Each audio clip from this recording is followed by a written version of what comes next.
Ma'am start করছি তাহলে 10টা বেজে গেছে। দিদি স্টার্ট করছি। কি হলো?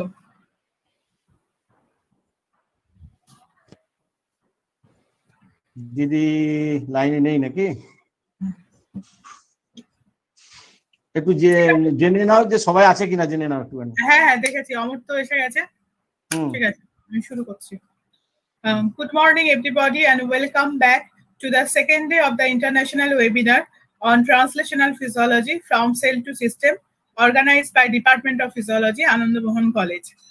Now I would like to request Mr. Shantinath Mundol, Associate Grade GLI of Department of Physiology, Ananda Mohan College, to summarize yesterday's session and give a brief introduction about upcoming session. Please, sir. Thank you, Dr. Banerjee. It is a great honor for me to welcome speakers and participants this morning. On behalf of all here, I welcome you all to second day of international webinar organized by Department of Physiology, Ananda Mohan College, Kolkata. Yesterday, we have been enriched with keen scientific knowledge of three eminent speakers, Professor T.K. Ghosh, Professor B.N. Mollik, and Professor N.K. Chakraborty. Now, today we have three speakers. Number one, Dr. S. Bhattacharya, presently working as staff scientist in Department of Pediatrics, Washington University, USA. Second one, Dr. A.K. Chakraborty, scientist and Deputy Director in Division of Virology, NICET, Kolkata. Third one, Dr. A.S.R. Choudhury, independent public health as well as maternal and child health specialist. Respected sir and madam, all are eagerly waiting for your valuable lecture and to exchange our thoughts. Now, over to Dr. Joyita Banerjee. Thank you. Thank you, Shanti sir. Now I am going to invite our first speaker, Dr. Saurabh Bhattacharya. The topic of his presentation is innate immunity in maintaining alveolar homeostasis. Before that, I am requesting Dr. Amartya Roy, faculty of our department, to introduce Dr. Bhattacharya. Amartya, please.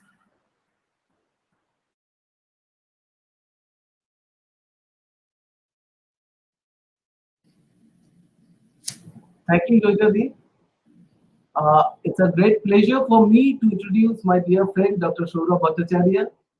Dr. Saurabh at present working as staff scientist in Department of Pediatrics, Washington University in St. Louis.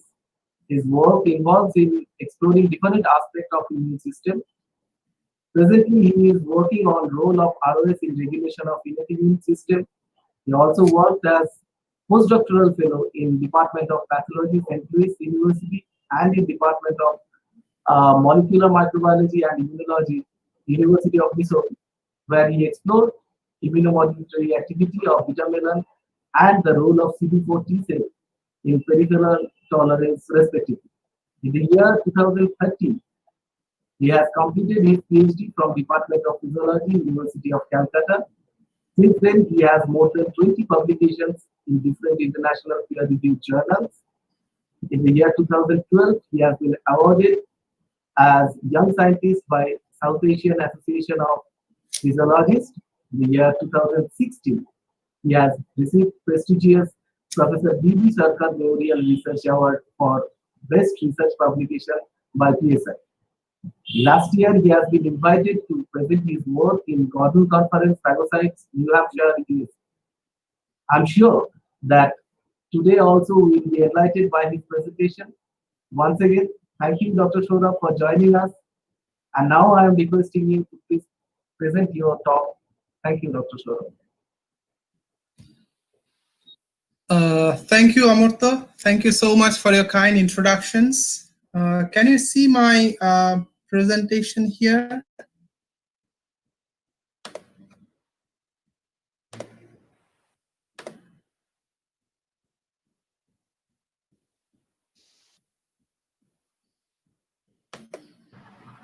Yes. Okay. Okay.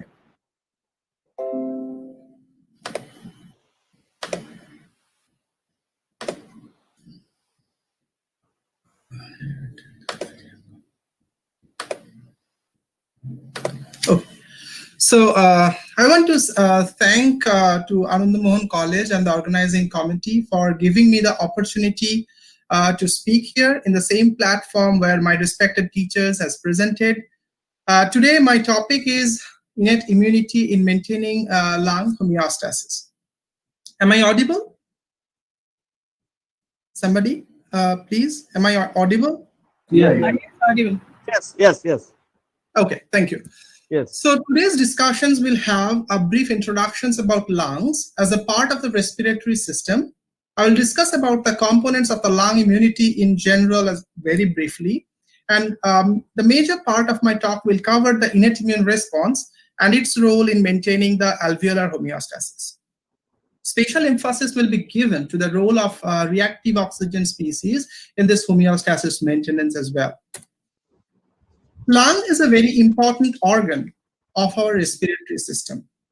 We know that we have, human body is made up of several systems, and respiratory system is one of the major system in them. And lung is a major organ of that system. Now, lung is situated inside the thoracic cavity in both the sides, and they have multiple lobes as well. Here you can see a human lung on the right side has 3 different lobes, whereas on the left side, it has 2 lobes. However, this lobular structure can vary from species to species. As you can see here, that mice possesses 4 different lobes in the right side. However, on the left one, it had only 1 lobe. There are differences in the structure from species wise, but there is no differences in the functions. The major functions of this organ is to do the gaseous exchange. This gaseous exchange is very crucial to meet the oxygen need even to the cellular level. When I start working on the lungs, I find some fun facts, and I'm enlisting 7 important fun facts about the lungs here. The lungs is situated in both the sides, as I told you before, and the size actually are not same in both the sides. The left lung is slightly smaller as compared with the right lung. It is smaller because it had to adjust with the other important organ of the thoracic cavity, the heart. We breathe a lot. We breathe a lot of air with every minute, and that can be quantified as 13 pints of air every minute, which is a lot of air that we actually breathe. The gaseous exchange, out of the total gaseous exchange, around 70% of the gaseous waste are being removed through these lungs while breathing. And also, we breathe almost half a liter of water each day. We only find that in the winter time when there are cooler environment, and we find that we actually exhale a lot of vapor with it as well. Is my presentation not visible? No. Yes, visible. Is it okay? Hello? Is it okay? You please carry on. It's okay. Okay. So the size of the lung, I was talking about it. The size of the lung is so much that if you cut the lung into pieces and spread it over, it can cover an entire tennis court. However, this is one of the lighter organ of our body. It is the only organ of the body which can float over the water.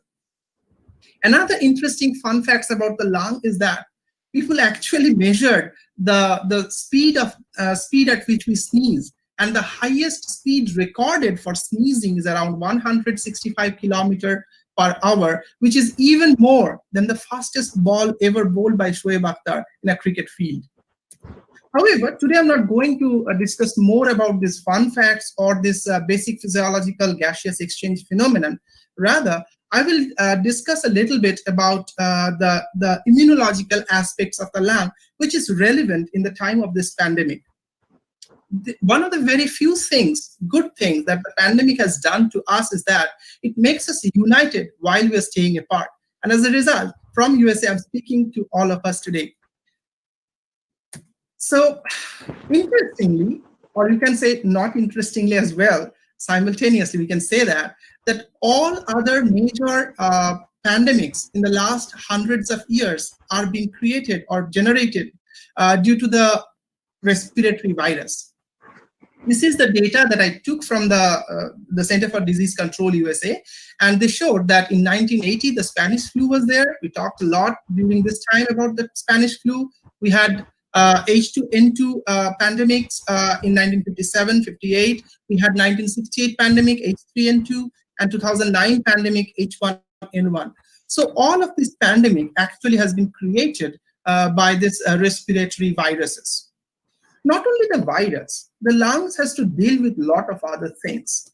This is a prime example that this unique organ always interacted frequently with the environment. And as the environmental pollution increases with time, the lung diseases actually increases. This is a beautiful map showing how the COPD, one of the lung disease, has progressed over the time. This is the 1990s, when there is very less amount of COPD patients all over India, and in 2016 it increases a lot. The same thing happened with another disease called asthma, where you can see that the asthmatic patients increases with time as well. Also, we have the same old enemy, respiratory enemy of ours, the tuberculosis, which instead of having the vaccines and other therapeutic modalities, are still claiming 1 million or more than 1 million life every year. Thus, it is very interesting to understand how lung actually tackle all this kind of environmental pollutant, or how they're tackling these environmental pathogens and maintain the lung homeostasis. I'll try to say, throw some light on this aspect today. Talking about the cellular defense in the lung, as to say for any other organ as well, our cellular defense can be divided in two broad aspects: the innate immune defense and the adaptive immune defense. The innate immune defense is a quick response, and there are a lot of different cells like basophils, eosinophils, neutrophils, natural killer cells, mast cells, macrophages, dendritic cells. Whereas the adaptive immune response, which actually arises around a week or so after an infection, consists of two major different cells, B cells and T cells. These cells can again be subcategorized into other classifications, but for the sake of time today, we are not going into the detail of this adaptive immune part. Rather, I will focus myself more on the innate immune part. And two cells like the macrophage and the dendritic cell plays crucial role in bridging the innate immune cells to the adaptive immune cells, adaptive immune response. And they do so by doing phagocytosis and then presenting the antigen to the adaptive immunity, and accordingly the adaptive immune response occur.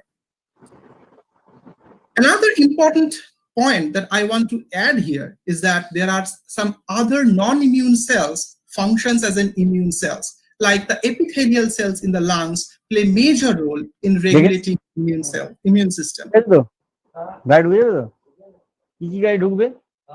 Sorry, excuse me. Hello? Hello? Any questions? No, you carry on. Okay.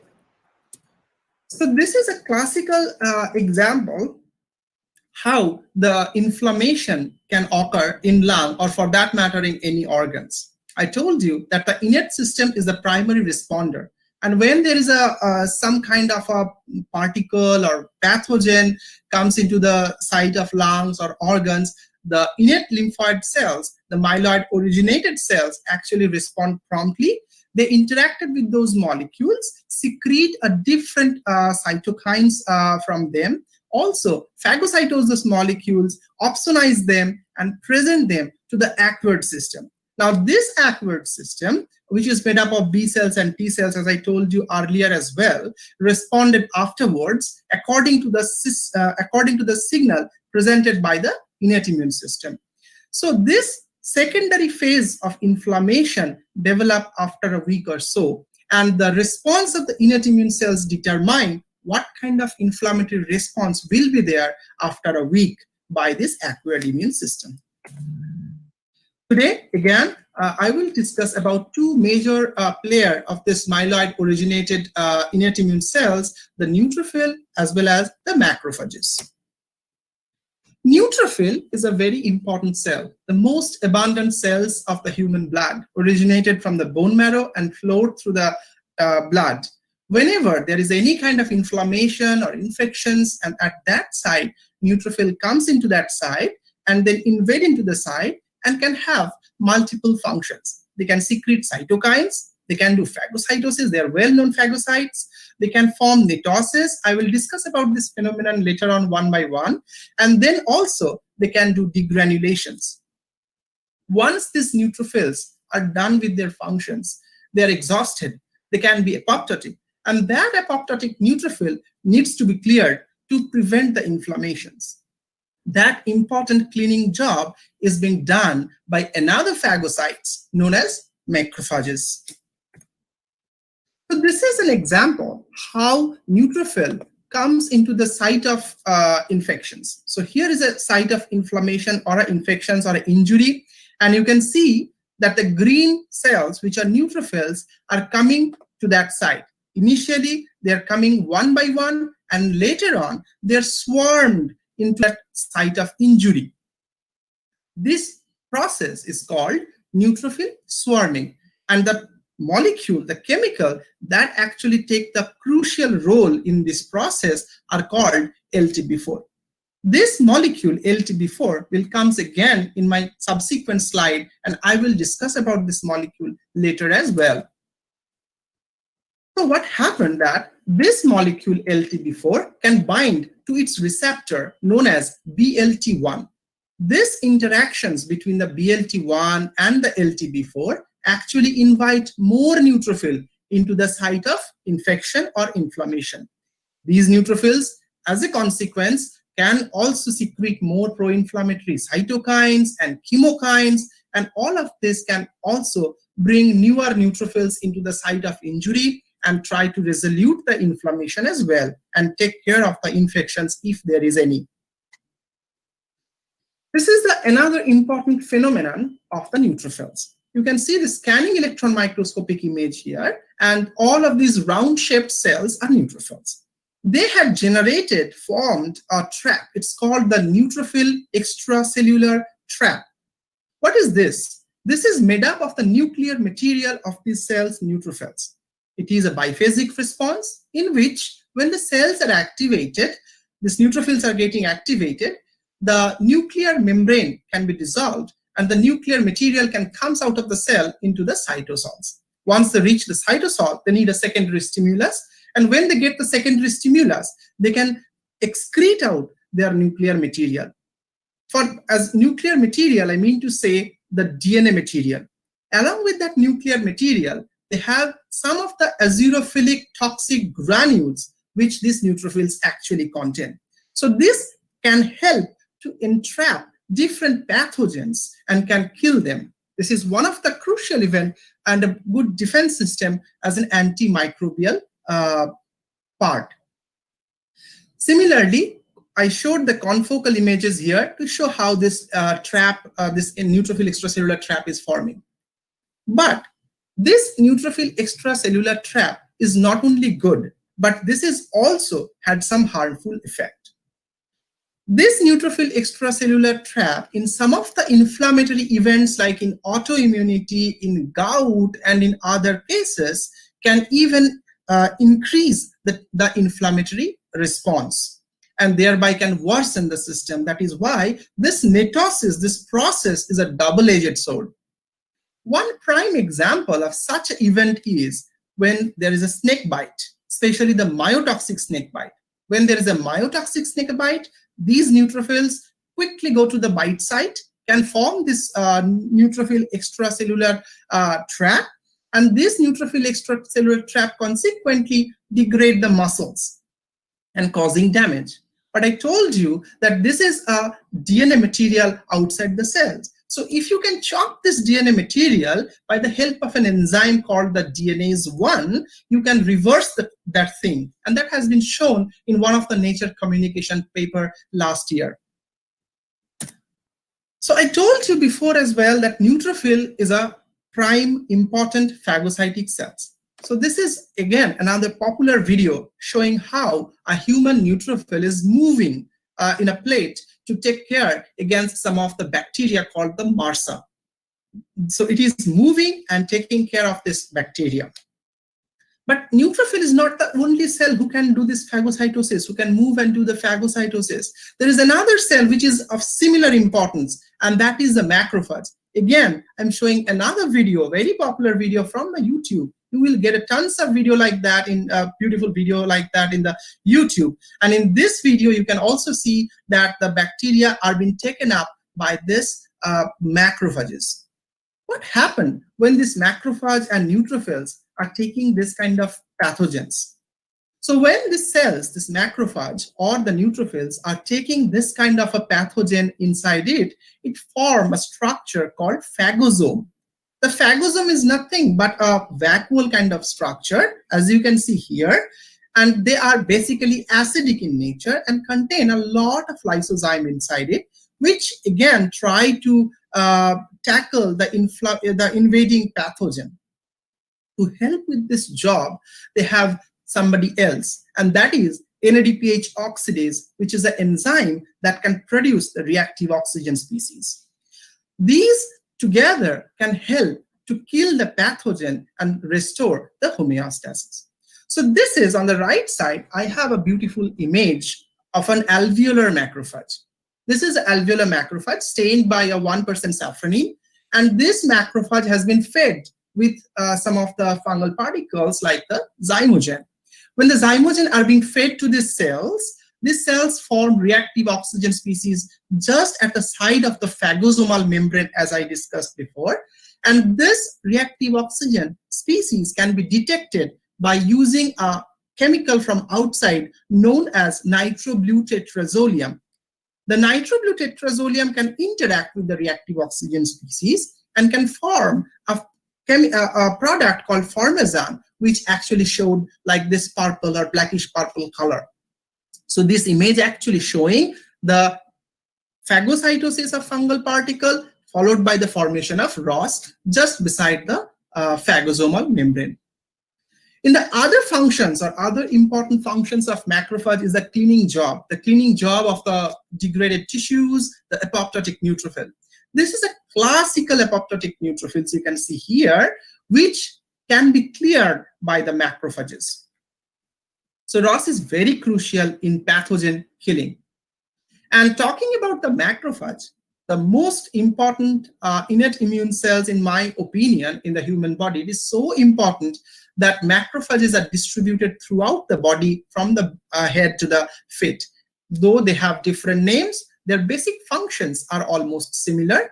They are phagocytic cells. They can present antigen and functions as an antigen presenting cells towards the acquired immune systems.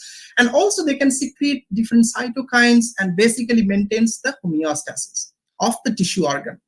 The difference among these macrophages are some of the phenotypic alterations like the receptors that they expressed on their surface. And in some cases, like the bone related osteoclastic cells have some special functions, like they can absorb the bone. They can resorb the bone rather. So the macrophage in different tissues have different name with similar functions, but separate or different phenotype, a little bit different phenotype. But how this difference actually occur? Most of the tissue resident macrophages are embryogenic origin, and they goes to the different organs like to brain, lungs, spleen, and all other organs as well. So when a macrophage reached the brain, they are under the dominance of different tissue factors like the TGF-beta, IL-34, CSF1, and other brain factors for this organ, which can also induce different transcription factors like SMADs. And these transcription factors under the dominance of these tissue factors help to change that naive macrophage to a microglial cells. Similar to the brain microglial cells, the alveolar macrophage in our case today are under the dominance of the lung tissue factor, that is a CSF2 and other factors as well. And the transcription factor which is important for this development is a PPAR gamma. Similarly, other macrophages are the same thing. Now, what will happen if you take out a macrophage from one organ and put it into another organ? It will change itself according to the other organ that will place the macrophage, because the tissue niche, the dominant factors actually change them into the newer type. One such example can be seen in the lungs too. But before that, I want to introduce the major alveolar macrophages, or the major macrophages resides in the lung. This is a cartoon of a lungs. The blue portions are the airway space, and the red portions, or you can say the grayish red portions, are the tissue. The airway space contain phagocytic macrophages called the alveolar macrophages, whereas the tissue contain the interstitial macrophages. So these two macrophages, again, functionally, it's not much difference, but phenotypically some difference are there. These macrophages actually express a lot of integrin on their receptors, whereas these alveolar macrophages do not express the integrin on their surface. But what will happen if the integrin is there or not there? So depending on the surface, they can find out and interact with the invading pathogen or with the invading signals. So they will be responding separately to different stimulus. Now, except these two different macrophages, which are of embryogenic origin as well, we have another kind of macrophages in the adult lung only, and that is called the monocyte-derived macrophages. This monocyte-derived macrophages, as the name suggests, is derived from the monocyte, and it happens when there is some kind of inflammation due to some reason in the lung. The monocytes invade into the lung, and due to that tissue dominance factor that I discussed before, turned into a interstitial macrophage as well, or a monocyte-derived macrophage as well. So the situation of the lung, or the lung macrophage, is not a static one. It can be a kinetic. It can actually follow the kinetic response. So when a baby born, the baby had the fetal monocytes, and over some days they will have the tissue resident alveolar macrophages in their lung. And as the baby grow, they will interact with a lot of environmental stimulus like the viruses, pollution, smoke, and then the lung will have some sort of inflammation. There will have some of those monocyte-derived macrophages in them, and the population of those monocyte-derived macrophages will actually take over the population of the alveolar macrophages, as beautifully shown in this graph. The tissue resident macrophage over the time is reducing, and the monocyte-derived alveolar macrophage over the time is increasing. Now, it was known before that tissue resident alveolar macrophages live lifelong and they don't proliferate, but it is not true. Very recent data has shown that tissue resident alveolar macrophage even can proliferate, but to a lesser extent. So I talked about reactive oxygen species a couple of slides ago, but from now on, I will try to stress and give some more emphasis on the role of this reactive oxygen species in the maintaining of the lung homeostasis. So in immune cells, reactive oxygen species generated by an enzyme called NADPH oxidase. I told that before as well, right? And this enzyme, NADPH oxidase, is made up of multiple subunits. These subunits are present in the cytosols, not in an aggregated way, but when there is a stimulus, these cytosolic subunits actually come close towards the membrane subunits and can come close together and form the active form of the enzyme like this.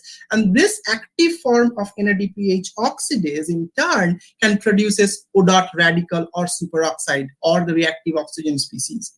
This reactive oxygen species in turn can modulate or regulate different cellular pathways like host defense, cell migrations, angiogenesis, and also modulate a lot of molecular pathways as well, like apoptosis, proliferations.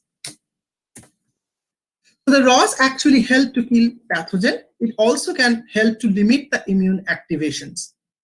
Now, there are some patients that has been found, and it started from 1960s when people had shown that there are some patients which have chronic infections and inflammations, and further studies showed that they had mutations in one of the subunit of that enzyme NADPH oxidase.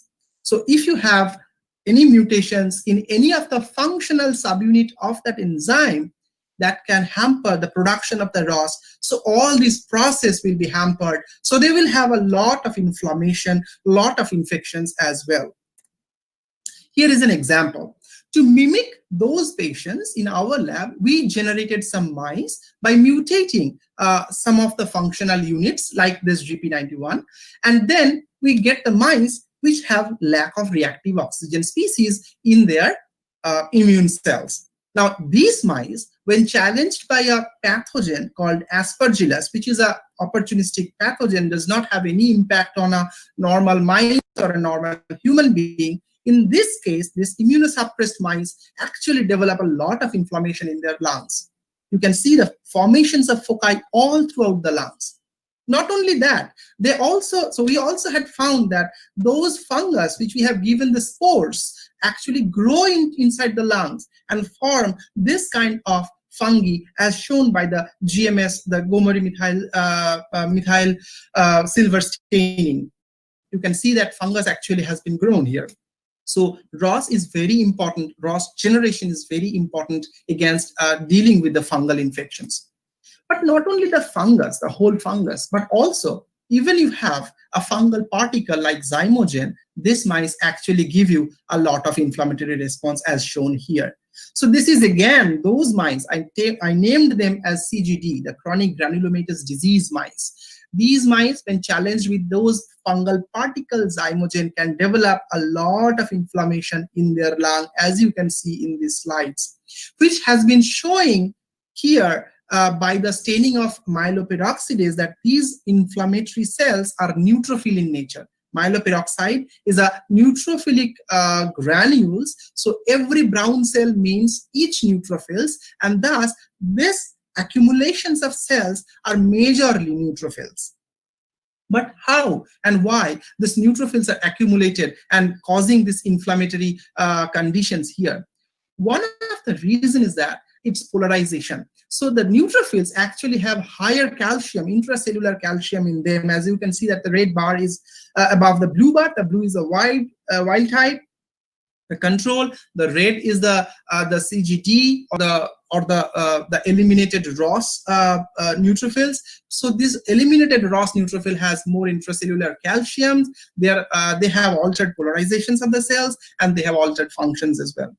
But not only the calcium, remember I talked about that molecule called leukotriene B4 before as well. These leukotriene B4 and its interactions with the receptors BLT1 taking a crucial part in this accumulation as well. Here, this is a study where we had again given those mice with some zymogen, and as we give the zymogen to this, they develop the neutrophilic inflammation in the lung as expected. But now in this time, we had given an inhibitor of that LTB4 molecule, a synthetic inhibitor called xylitol. This xylitol or the xylitol can actually inhibit the cellular infiltrations. This is 24-hour studies. This is 8-hour studies. 8-hour has less inflammation and relatively almost none neutrophil infiltration as well. And even in 24 hours, very early time point, you can see, and remember that innate immune cells always work in the earlier time point. So here you can see that even at 24 hours, there is no cellular infiltrations.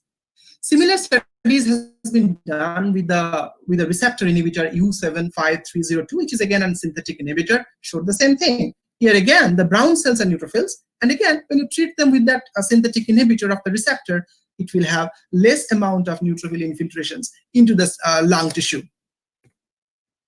But I talked about how reactive oxygen species is important for the infections part. But now, from now on, in my subsequent slides, I will show you how reactive oxygen species are important even without the infections. And even without the infections, how the reactive oxygen species are required to maintain the alveolar homeostasis. And this is a classical example here. So this is a data, this is a picture from the airway space cells. This is a normal airway space, normal mice airway space cells, and you can see different like macrophage cells mostly in this airway space cells, which is normal. And in a ROS eliminated mice, along with those macrophages, you can see now they have the neutrophils are appearing here. So this is a classical example that even without an inflammation, without an infections, the inflammation has set in. But not only the neutrophils, the macrophages also has been modified. So the macrophages are known by their surface receptors, and a wild type or a normal alveolar macrophage are positive for CD45, CD11C, Siglec-F, and other 2 receptors on their surface, and they are negative for the integrin. The integrin is also denoted by CD11B. Now, when we have this ROS eliminated mice in the immune cells, we find that a portion of the macrophages now develop integrin on their surface. We call this macrophage as activated alveolar macrophage. The other portion of the macrophage, though showed similar integrin expressions, which is less, but have other activated phenomenon that I will discuss in my next slide. Apart from this activation thing, they also have shown to possess intracellular crystals. So you can see this rod-shaped or dagger-shaped, whatever you call it, those different kind of shaped crystals inside the alveolar macrophage. And this is, you can find it in both homozygous and heterozygous as well, showing that this is an endogenous phenomenon of this alveolar macrophage. Now, what are the molecules that actually form these crystals? It is actually formed by a molecule named YM1. This is a protein. It's a chitinase-like protein, but do not have any chitinase activity. And we study that by an immunoelectron microscopic studies. Here, you can see that each black dot is a gold particle tagged with a YM1. So each black dot actually showing the presence of YM1 over these crystals. And I can confer that these crystals, which you can see here, are made up of YM1 protein. I told you that the activated macrophage and less activated macrophage both are different than a normal alveolar macrophage. This is a multi-dimensional scaling plot data from the RNA sequencing. So here what we did is that we take out those macrophages, those different macrophages, and we did the RNA sequencing. So you can see we plotted the RNA sequence signature, the gene expression, in 2 different dimensions. And in 4 weeks of age mice, both the wild type or the normal and the ROS deleted mice, both are in the same place, meaning that they do not have much gene alterations or much alterations in their gene expressions. However, again here in the 12 weeks old age mice, you can see that the normal alveolar macrophage or wild type alveolar macrophage are far apart from these CGD macrophages, or you can say ROS eliminated macrophages. Again, I talked about 2 different population. One is more activated, one is less activated. You can see here as well that the more activated macrophages are quite different than the less activated one, as well as they are different than wild type alveolar macrophage. But what are the differences? So the study actually suggested us that the main difference is in their inflammatory response. So these alveolar macrophages are more inflamed in nature. Not only that, they express more type 1 interferons, more interferon gamma response, more other molecular pathways has also been activated in this case as well.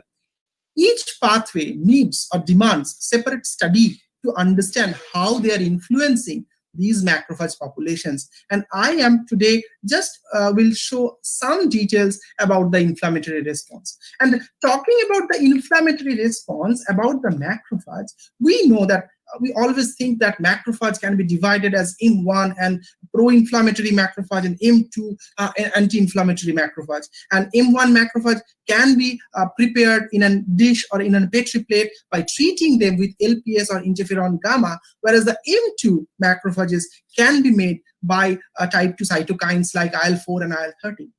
But this is not true in the case of an in vivo system. The in vivo macrophages are more plastic than we thought. And thus, you can see here, this is my wild type alveolar macrophage or my normal alveolar macrophage showing different M1 and M2 genes. These are the M1 genes, these are the M2 genes, which actually has been increased in less activated alveolar macrophages and activated alveolar macrophages. But significantly, what I wanted to stress here is that not only the M1 macrophage, but also the M2 genes are also expressed highly. Why is that? What could be the reason? We can assume that this can be to maintain the plasticity of the cells. I mean, to recover the cells from the pro-inflammatory phenomenon. So up to now, I talked about the elimination of ROS in all the immune cells. And the effect that you have seen actually is the effect on the elimination of ROS in all the immune cells, be it a macrophage, be it a neutrophils, everything. But in this case, in this slide, I am showing the data where the ROS has been eliminated specifically from the alveolar macrophage. Other cells are absolutely fine. And you can see, even you delete or eliminate the ROS from a macrophage specific way, you can find the same activated macrophage phenotype here as well as you can see those crystals again appear. So changes in a cellular level is absolutely crucial and can modulate the systemic impact, which actually goes with the theme of our webinar. So here, I'm trying to show that macrophage-specific ROS elimination can create a pro-inflammatory situations in the lung as well. But how this can happen? This can happen by epigenetic modifications. All our DNA are packed as a nucleosomes, and they're packed so tightly and they form the heterochromatin by that way that they are not accessible by the transcription factors and thereby cannot be modified. So what happened over the time due to several significant stimulations and many interactions with the environment, these structures actually open up and giving some space, some DNA which is free, which is not bounded with these nucleosomes. Now, these nucleosomes are again made up with histones, and if you have histone modifications in them, then this kind of DNA structural alterations can be seen, and now this DNA can be accessed by different transcription factors by which they can modify the gene function. So one of the example, and we study that in our case as well, that whether these epigenetic modifications are going on in our activation case, and to show that we did a sequencing studies again called the attack sequencing. In this sequencing, the philosophy of the sequencing is absolutely simple. So we have the euchromatin structure. There are the DNA material between these two nucleosomes, and the transposon, the jumping gene, can bind to the site of those free DNA material, and then we can sequence those free areas.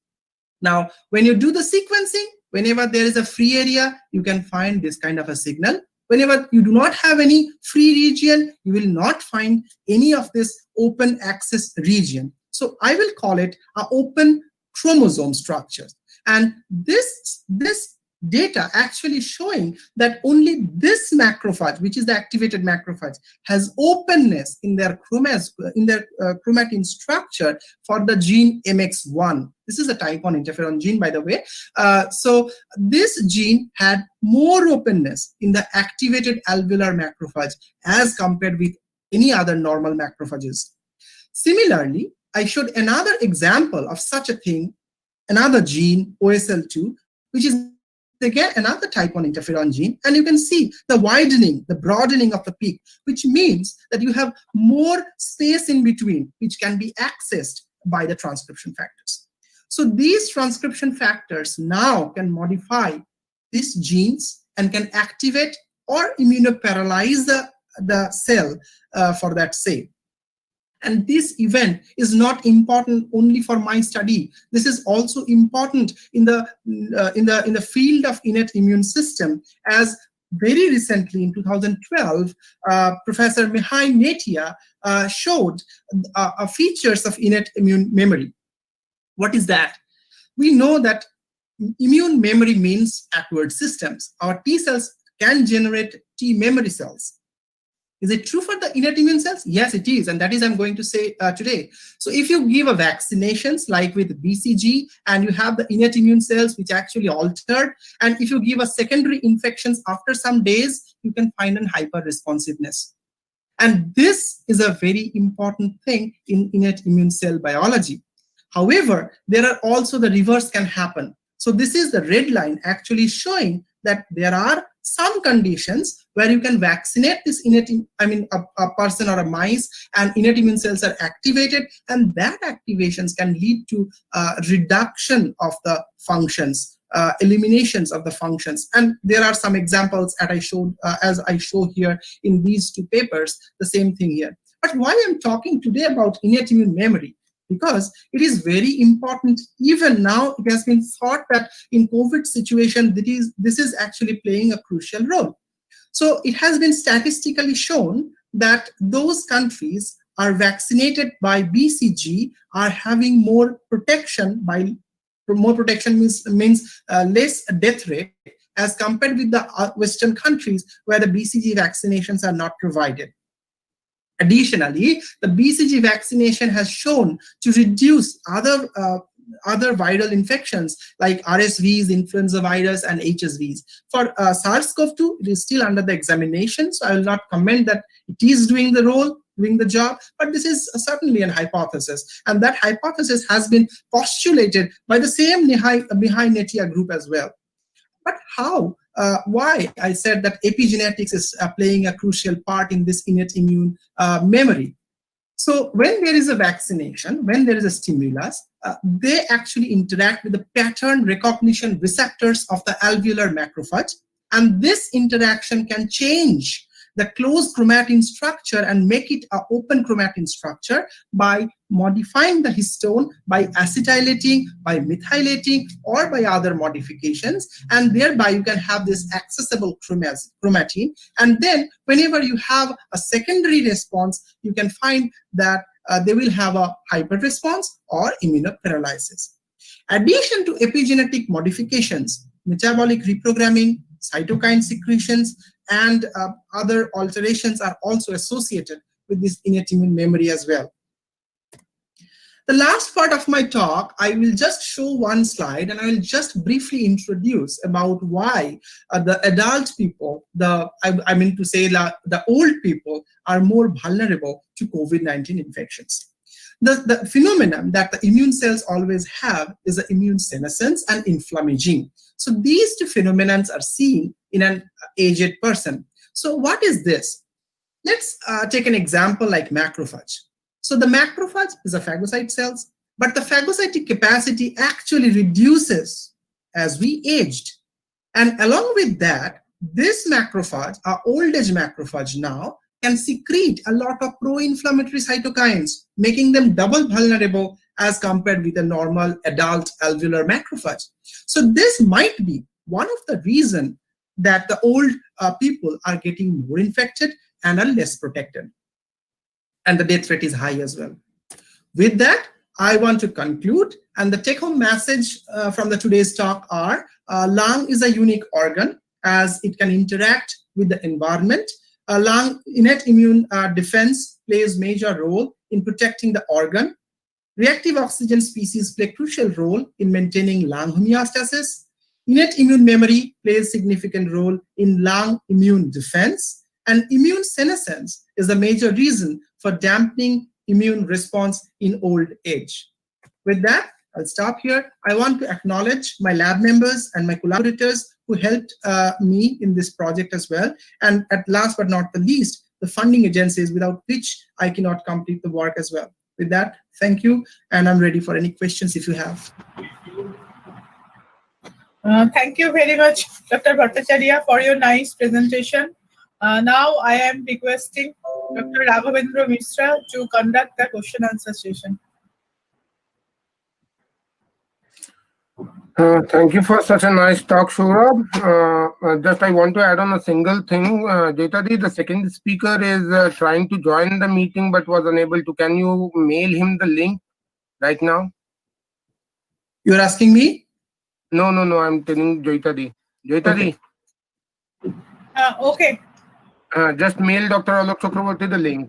He was unable to join there. I already mailed you. Okay, I'm doing. No, just mail it immediately. He is trying to join there. Okay. Thank you, Saurabh. Thank you for such a nice talk. There are a few questions for you. I will go one by one to them. So the first question is there any type of alveolar macrophage? I think he was asking about the different phenotype of alveolar macrophages. I mean, alveolar macrophages. Yeah, Alveolar macrophage. Hello? Yes. Yeah. So, alveolar macrophage basically can change its phenotype, but has not been classified with a different name until now. I mean, till now. Okay. The second question is, what are the other defense mechanism of lung which can fight against COVID-19? There can be several kinds of things that can help in the COVID-19 situations. The one of the way that the COVID-19 is interacting is a type 1 interferon response. So there are basically 3 or 4 different kinds of patients. Some patients have, some patients are asymptomatic, some patients are minorly symptomatic, some patients are, end up in the ICU. Why these differences are there? There are a lot of hypotheses. One hypothesis is the type 1 interferon secretions. Those patients who have more type 1 interferons initially can tackle the COVID or the SARS-2 virus, whereas those patients which have less type 1 interferon initially cannot tackle that situations. In addition to that, there are comorbidity issues. The receptor with which the COVID can bind is the F2 receptor, and this receptor is present in heart and kidney as well. So the patient having weaker heart or weaker kidney might have more problems to deal with that. So these are the associated factors. There are some more, but these are some of them. Okay, there is another question which is actually not related to your today's talk, but I think you can answer it. The question is, organ transplantation is not acceptable by own immune system in all individuals. Why this has happened? I didn't get the question. Can you repeat that one more time? So organ transplantation is not acceptable. That means transplant rejection. What is the role of immune system in transplant rejection? Oh, there are many different things about the rejection. It's not only the macrophages. There are HLA. There are other kind of things as well. I do not have that much of knowledge to share with you guys right now. Sorry. Okay. About the organ transplant and the organ rejection. I also have a question regarding your talk today. And just can you clear that a single macrophage might have, you are saying that the single macrophage might have a dual phenotype. That means the pro-inflammatory and anti-inflammatory signature both are present in a single type of macrophage. So how these things actually help us to fight against the any disease or infection, because the one is counterbalancing the other. So how they are helping us in the fighting part? So here I will just say a couple of things. First of all, every organ works holistically. It's not like your individual cell. Individual cell is taking part in interacting with separate segments of that problem, but it's always work as a holistic way. So the macrophage always respond to the niche. If your niche initially alters, the macrophage can alter. So macrophage initially interact with the situation, modify accordingly. Then there are subsequent events as well. As the subsequent events occurred, they are again interact according to the subsequent event. So overall, when you take one of the macrophages, for example, for my macrophage, the macrophage that I work, if you stimulate them with a pro-inflammatory cytokine, they will be hyper-responsive. If you try to make them M2, it will not do that. But if you keep that macrophage for a long time in a culture plate, it can change itself as well. So that is again a good example how the macrophage is elastic cells and how it actually behaves. I think I'm clear. If not, then you can ask me again. You are clear. Thank you. And Joitadi, you can carry on with the next speaker. Hopefully, Dr. Chakraborty has joined. I have sent. He has joined. Okay, yes, sir. Okay, thank you so much. Thank you, Saurabh. Thank you, Dr. Bhattacharya again. Now, I am going to our next session. Our next speaker is Dr. Alok Kumar Chakraborty, Scientist A, ICMR, National Institute of Cholera and Enteric Disease, Kolkata.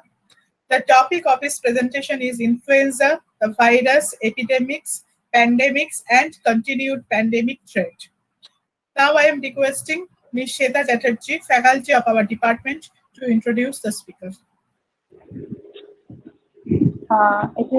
Thank you, ma'am. It is my honor and privilege to introduce Dr. Alok Kumar Chakraborty.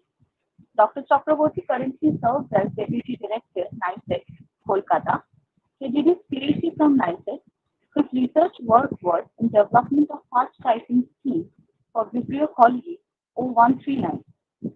After completion of his PhD work, he moved to USA as a postdoctoral researcher, where he gained expertise on virology. He worked on generation of recombinant influenza viruses to use influenza virus as a vector for gene transfer at UCLA, Los Angeles. At UCMB, Galveston, he performed research on replication of HIV-1. Later, he joined National Institute of Virology, Pune, as a regular faculty and worked on influenza viruses for almost a decade. Consequently, he became in charge of microarray division at NID. His research at NID, Pune, on molecular diagnostics of influenza contributed largely in management of bird flu outbreak in India. He developed reverse genetic modified vaccine strain for the highly pathogenic H5N1 influenza A viruses in collaboration with CDC Atlanta. He has been awarded gold medal with the Professor A.K. Mukherjee Memorial in the year of 1993. Besides research and training, Dr. Chakraborty has worked as a faculty for teaching MSc Virology at NID, Pune University for 10 years, and as an invited faculty for the Department of Biotechnology at Pune University. He joined NICET as a scientist in 2015 and currently working on respiratory viruses. His research involves viral diagnostics and host-virus interaction. He is also involved in fast typing of Vibrio colli. Thank you, Dr. Chakraborty, for sparing your valuable time for us. Over to you, sir.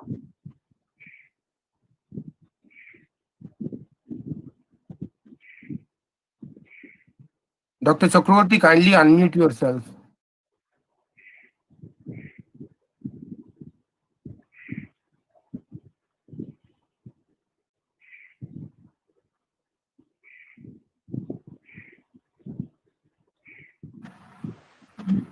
You are not audible. Please turn on your mic.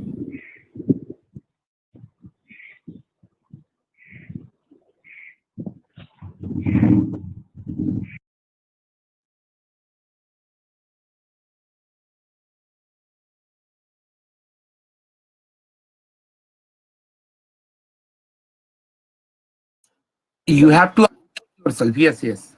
Yeah, can you hear me now? Yes, yes, you are now audible. Okay. So I have to share my screen, right? Is the slides are visible? No, sir, not right now. You have to share it first. Okay. So how to share? Just go to the Present Now tab on the right side in the bottom. Present Now. Right side. Okay. Present Now. Select entire screen. Then you will get a pop-up asking again for which window you want to share. Again, select the entire screen in the drop-down. Okay. Let me do the exercise. Yeah.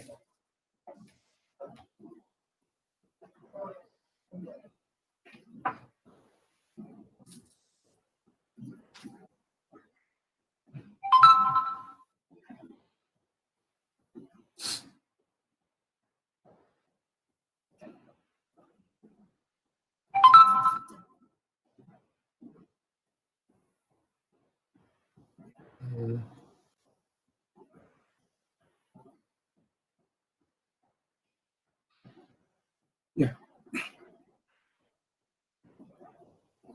Thank you. The slides are visible. Yes, they are visible. They are visible. First of all, I would like to thank to the organizing committee for giving me an opportunity to speak in this web seminar. And thanks a lot for the kind introduction.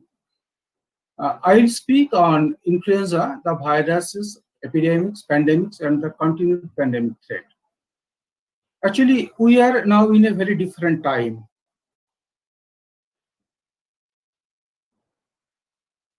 The entire world has changed a lot, and almost more than 215 countries in the world are now under the pandemic of SARS coronavirus 2. So it has changed the world, and in India, probably it is now in a peak situation. We don't know when we are going to get rid of the pandemic. So my today's topic is like that. So this is not the first time that we are in pandemic. There are a lot of pandemics in the world which has happened over the time, although it is first time for the SARS coronavirus. So today in this talk, I will try to cover part of some pandemics over the last century. So influenza viruses are one of the most influential agents that has drew attention worldwide due to its strength of infection and spreading epidemics and pandemics. For the family Orthomyxiviridae, there are 6 genera, out of which influenza A, B, and C belong to the influenza. And influenza A is very important. So, an overview of the virus, how a virus looks like influenza virus. Actually, influenza virus is made of 8 genome. It has an envelope which is architected by hemagglutinin and neuraminidase. Hemagglutinin is the major surface glycoprotein, and neuraminidase are less compared to the hemagglutinin. The ratio between HA, the hemagglutinin, and neuraminidase is 4:1 in the surface. So surface is also, there is another protein, M2 ion channel protein, that is in the surface of the influenza viruses. It is below the surface, there is a matrix protein, and 8 polymerase proteins, 8 proteins of the genes are encapsulated inside. These are the polymerase proteins PB2, PB1, PA, the hemagglutinin, nucleoprotein, neuraminidase, matrix, and NS. So this is the overall structure of influenza viruses. So if we see in little magnified way, hemagglutinin is a trimer and neuraminidase tetramer, and RNP is inside the virus. So genome organization of influenza viruses is like that. It has 8 gene segments, PB2, PB1, PA. They are the polymerase proteins. Hemagglutinin is a major surface glycoprotein. Neuraminidase is another glycoprotein. Nucleoprotein is there, which is the major part of the flu genome. And matrix protein has 2 parts, matrix 1, matrix 2, and NS has also 2 parts, NS1 and NS2. So coming to the host range of influenza viruses has a wide host range.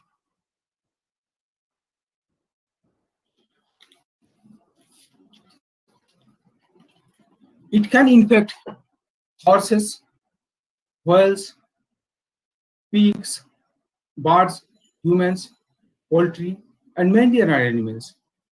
So actually the natural reservoir for influenza viruses are the aquatic birds, which are discovered around 50 years, 70 years back. So influenza virus has a big host range, and that is why it is difficult to eradicate influenza A virus, because due to the circulation of the influenza viruses among the different hosts, gradual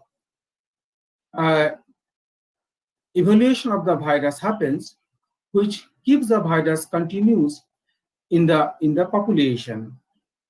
So far, there are 18 hemagglutinin subtypes and 10 neuraminidase subtypes has been found among the influenza viruses. Out of 18 H subtypes, 16 subtypes are found in birds and humans, and the 2 recent subtypes are found in bats. So these are the recent discoveries. So influenza virus is ever emerging, and it has a long history of pandemic and epidemic. So come to the life cycle of influenza viruses. Influenza viruses enter in the cells via receptor-mediated endocytosis. Hemagglutinin of the influenza virus is the receptor for the viral, which attaches with the host cell and enters in the inside the cell. After the internalization of the cell, what happens that the ion channels, that is matrix M2 ion channel opens, which helps in the entry of the lot of protons, which decreases the pH of the endosome. Decreased pH helps in dissociation of the genome from the viral part, and genome opens in the cytoplasm. Influenza viruses are the only virus among the orthomic severity whose replication happens in the nucleus. So the genome transported by a nuclear import into the nucleus, where there is production of replication of genome happens. In the path of replication, there are 3 kinds of genomic replication happens there. One is positive sense vRNA to positive sense cRNA, and from there it is making again negative sense RNA, viral RNA, and messenger RNA.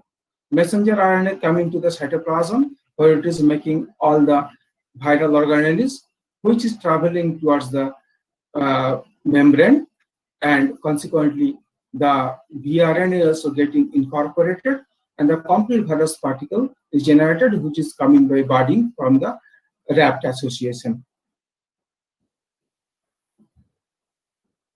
So now, why do we study influenza viruses? It's a very old virus. We don't know exactly, but there are some reports that influenza A viruses probably came before 8,000 years back. So influenza virus has a broad host range. It is a possibility to crossing the host barrier, and that is true. And that is why we are so much afraid of the influenza viruses. The segmented nature of the influenza virus genome is significantly important from the vital part of mutations and vital part of survival. So due to this segmented nature, when a couple of different viruses infect the same host, then there is a probability of antigenic shift, and that is the probable initiation of a new type of viruses. Antigenic drift is always happening due to error-prone replication system. Systemic spread of infection due to highly pathogenic viruses is another big problem. That is why we need to study the influenza viruses, and there is a possibility of human-to-human transmission for highly pathogenic viruses, and there is lack of universal vaccine still now. And influenza virus, due to its immune pressure, is going to get resistance against different kind of antiviral. The old antivirals that we used to use is now not in use, other than the Tamiflu. So in terms of burden, the burden of the flu is a huge. Actually, when there is some seasonal influenza, in usual case, globally it can infect a huge population, of which 250,000 to 500,000 deaths happens every year in normal situation due to influenza epidemic. And in pandemic, we don't know.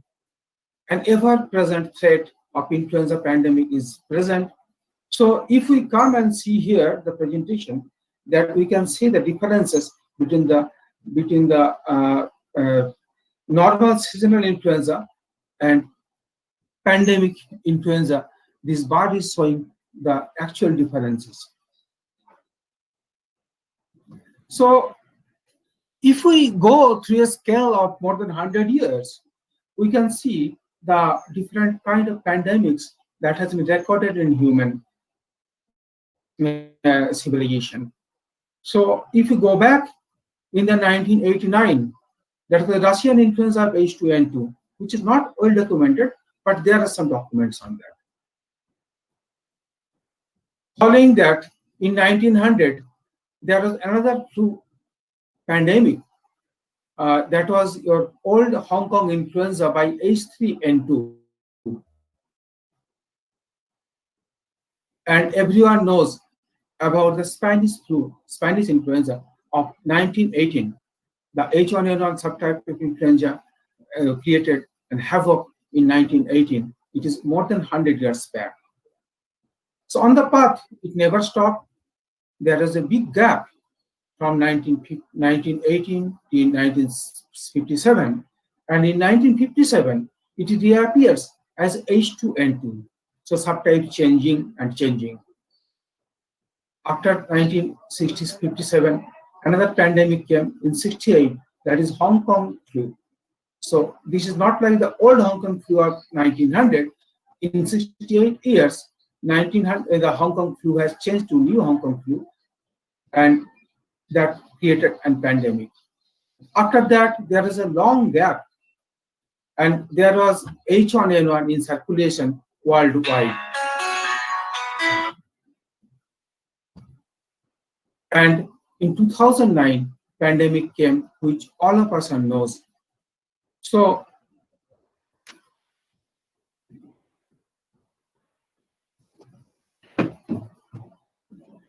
there was another pandemic in 2009, influenza.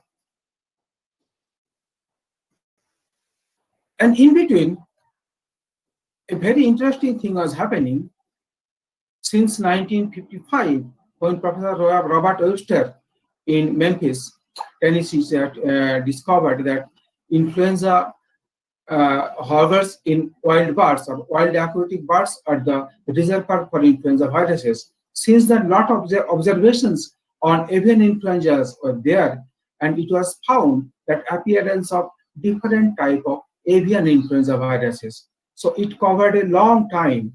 And in the year 1999, the first documented human infection directly from the bird of the influenza virus appeared. That was known as the bird flu, and that bird flu was very, very devastating at the time in China, where 12 out of 18% those who were infected died. So it had a very, very high death toll in terms of percentage, which was more than 66%. So it makes a lot of fears worldwide, and since then, lot of activities on avian influenza increases, and there is a fear: what is happening next? What is going to come next? And world has shown what happened next. So, in terms of pandemics and epidemics of influenza viruses and death toll, we can see that the 1918 influenza has a huge death toll. It was around 20 to 100 million. People speak about 50 millions. Asiatic flu, that Asian flu in 1957 claimed 1 to 1.5 million.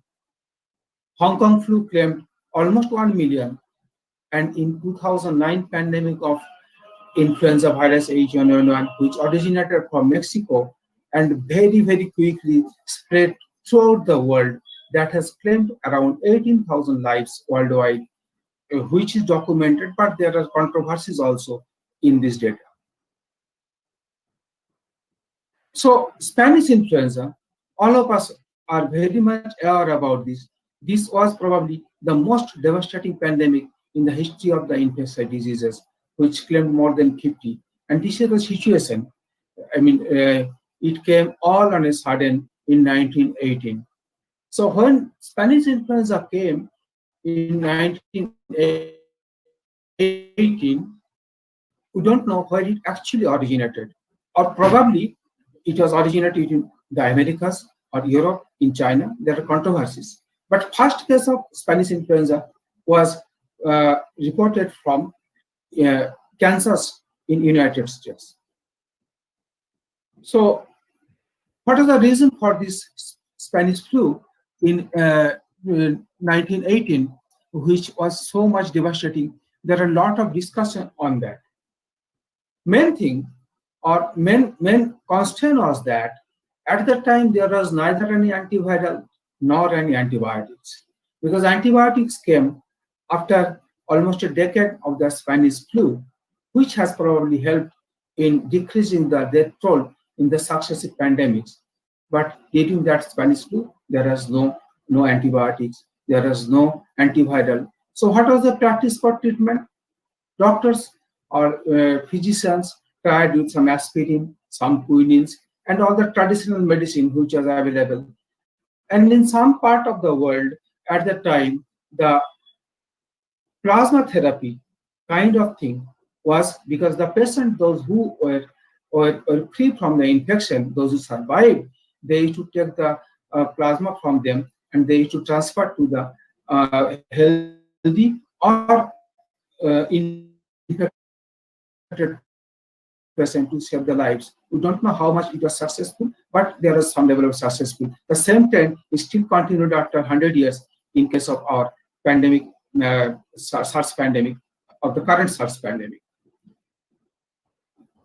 So, death toll of 1918 influenza virus, there is a report from the Sanitary Commissioner of Government of India in British India, which is showing, and something interesting is there, the death toll in Bengal was very, very low.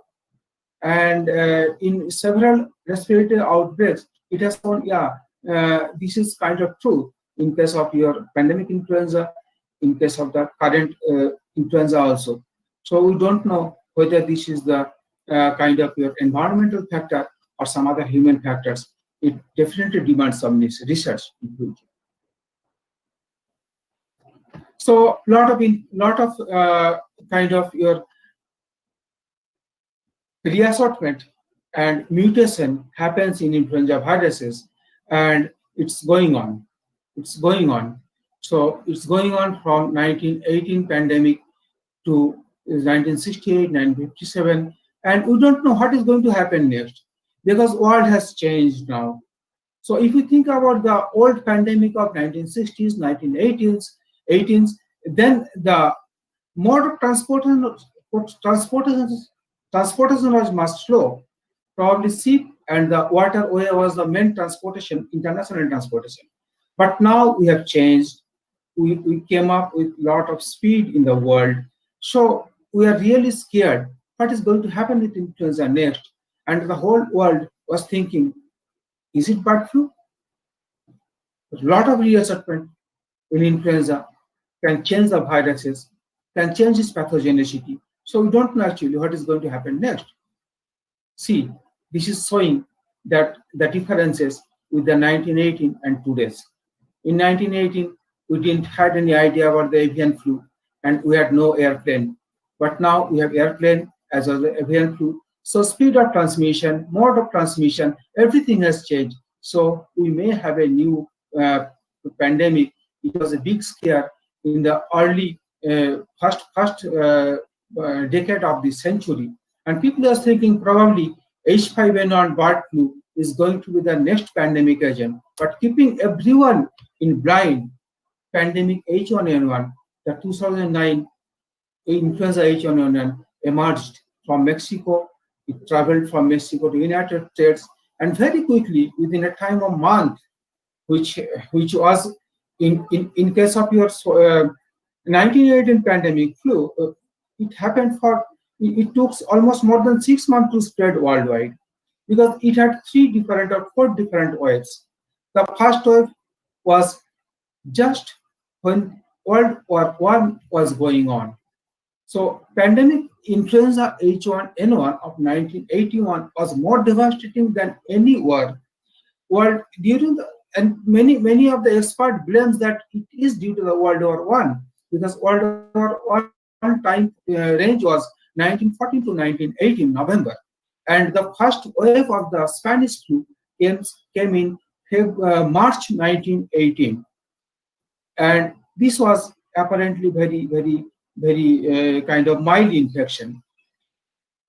Second wave of Spanish flu preceded, followed the first wave, which came from 1918 November.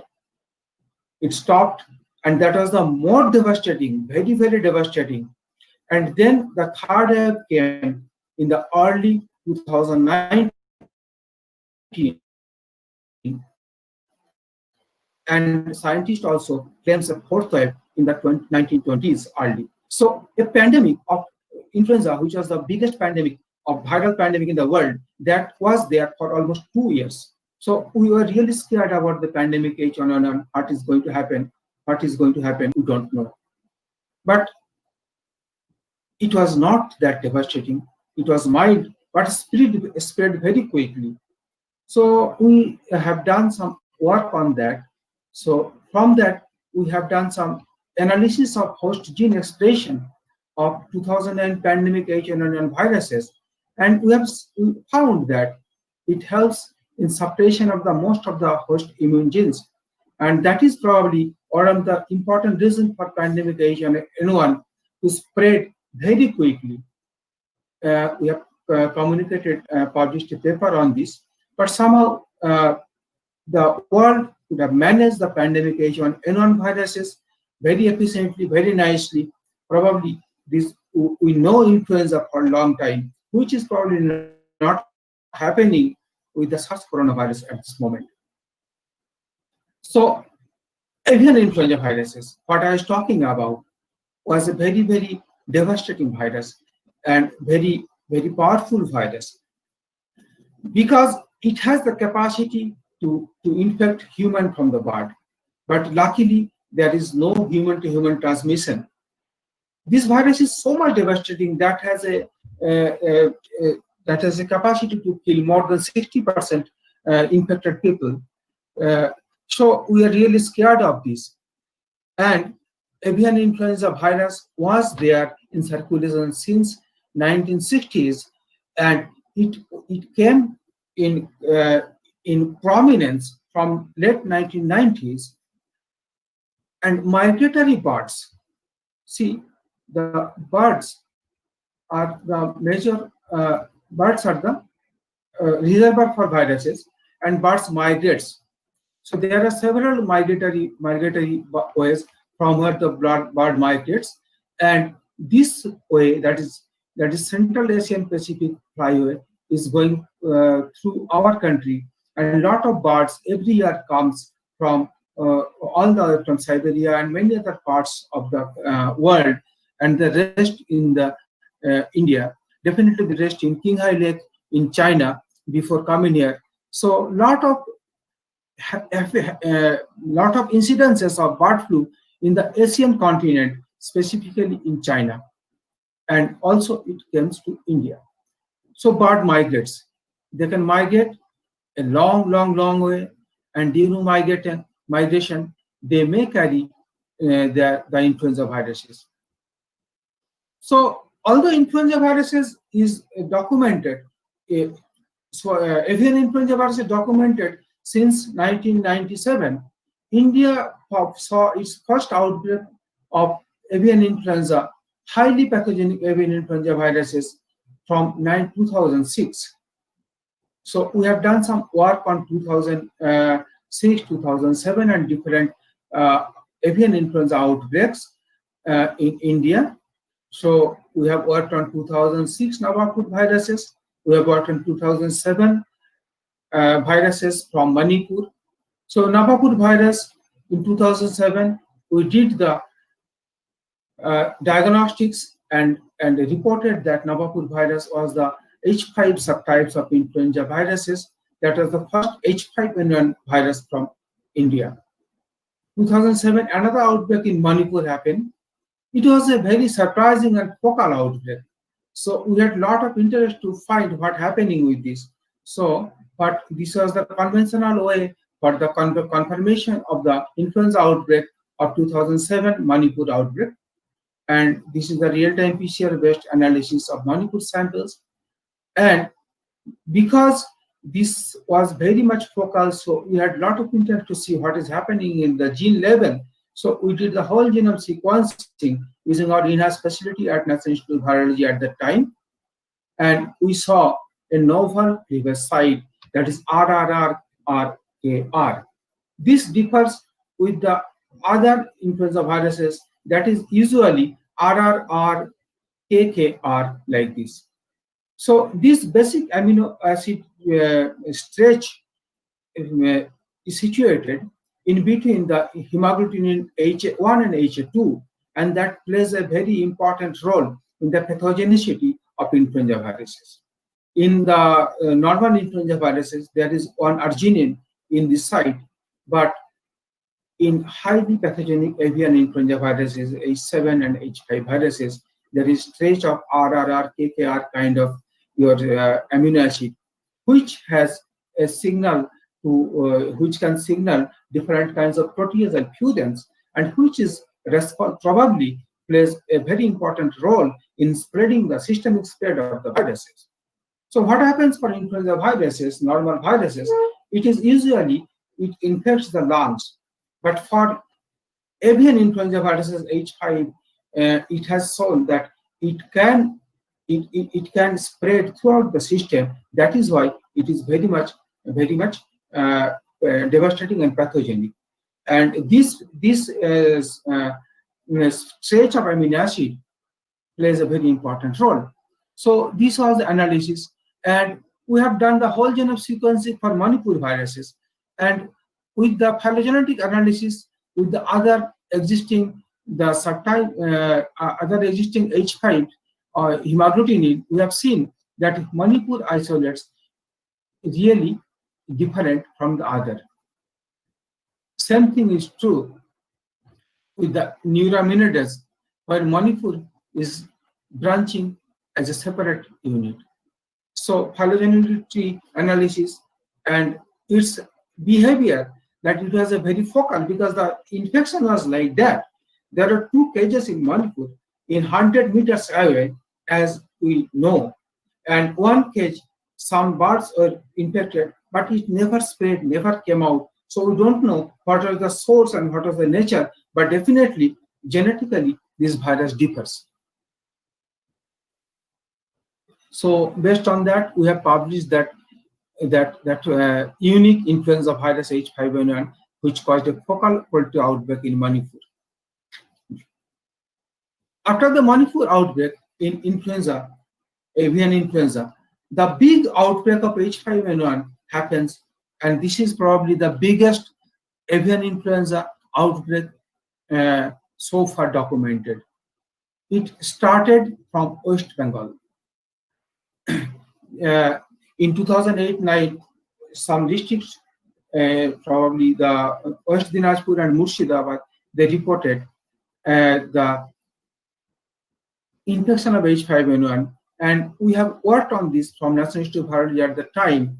So widespread of infection of highly pathogenic avian influenza H5N1 reported from backyard and commercial poultry.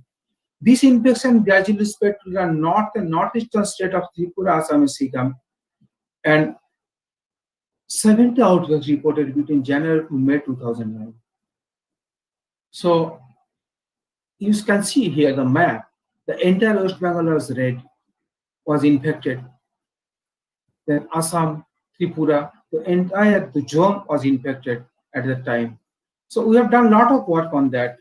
We did the conventional and your artificial system for detection of the virus and reported the virus to the ministry at the time.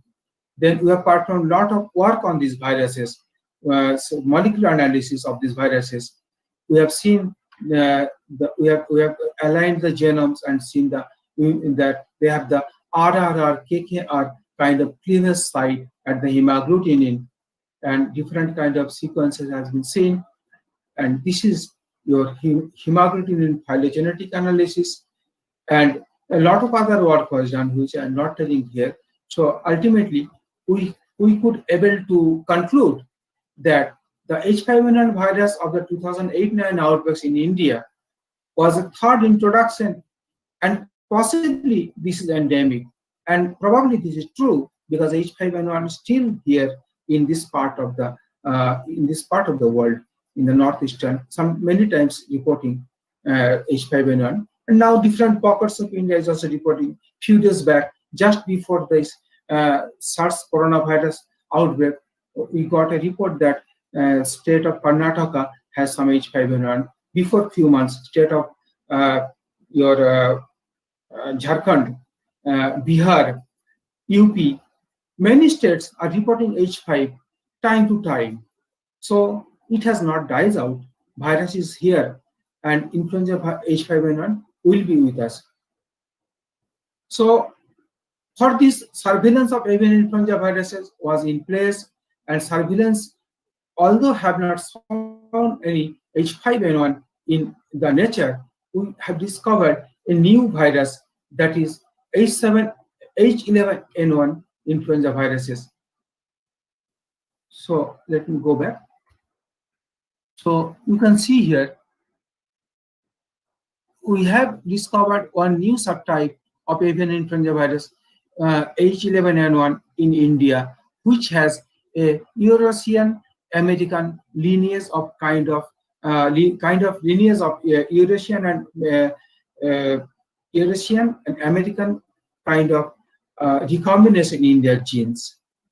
So we have published that paper also. So not only H5, H7 avian influenza viruses pose a major public threat, raising concern regarding their pandemic potential. Although it has never made potential, but there are 7 different types, 9 different potential subtypes of H7 viruses present: H7N1, H7N2, N3, H7N4, like that. So most of the H7 viruses identified in wild birds, poultry, and they're in low pathogenic avian influenza viruses. And in human, low pathogenic influenza like H7N2, H7N3, and recent H7N9 virus infection has resulted in mild towards fatal, because in the year 2013, 14, and 15, H7N9 influenza was in news because it was havoc in China at the time. So threat of H7N9 is there, and we have analyzed a lot of data on H7N9 viruses. So 4 distinct lineages, including Eurasian, North American, South American, and Oceanic. And each era of H7 outbreak has produced unique set of mutations. So H7 viruses, irrespective of being of high or low pathogenicity, have a propensity to adapt to humans and have signature mutation that have been associated with the interspecies transmission and human adaptability, which raise a concern regarding their pandemic potential. So we don't know yet. Yet it has not shown the pandemic potential, but its potential to infect a large group of human population is already been proved. So this is some work of our H7N1 influenza viruses. So mutational analysis has also been performed for H7N1 influenza viruses in China because we had a lot of fear if it jumps from China here to infect the Indian population.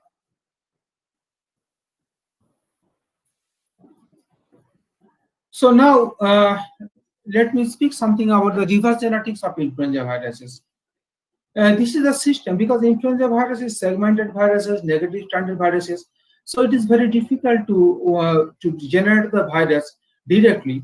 So we took a reverse way to modify the virus by cloning the cDNA in between the pollen and poultry promoter in a vector, which can give us the and if you transfer all the cDNAs in a clone in between the pollen and poultry promoter, we can generate the virus. This idea was there in 1918. Professor Peter Pellicci and colleagues in Mount Sinai, New York, they established the first system for the modification of negative sequence RNA viruses.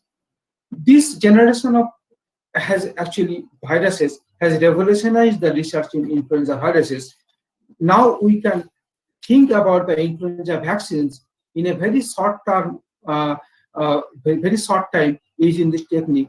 It is an efficient tool for virus generation, virus mutation analysis, viral study. So I'm talking this because we have worked on some vaccine generation of influenza viruses using this in collaboration with CDC Atlanta.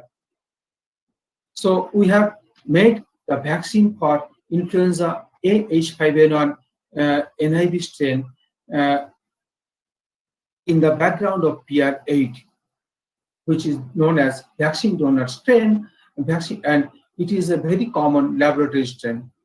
So what we've done there, what we performed, we have just removed the polybasic zone, which is the main culprit for the pathogenicity of hemagglutinin from the hemagglutinin gene of the H5, and we have cloned that in the reverse genetic vector, where the hemagglutinin is now free from the RRR, KKR kind of thing.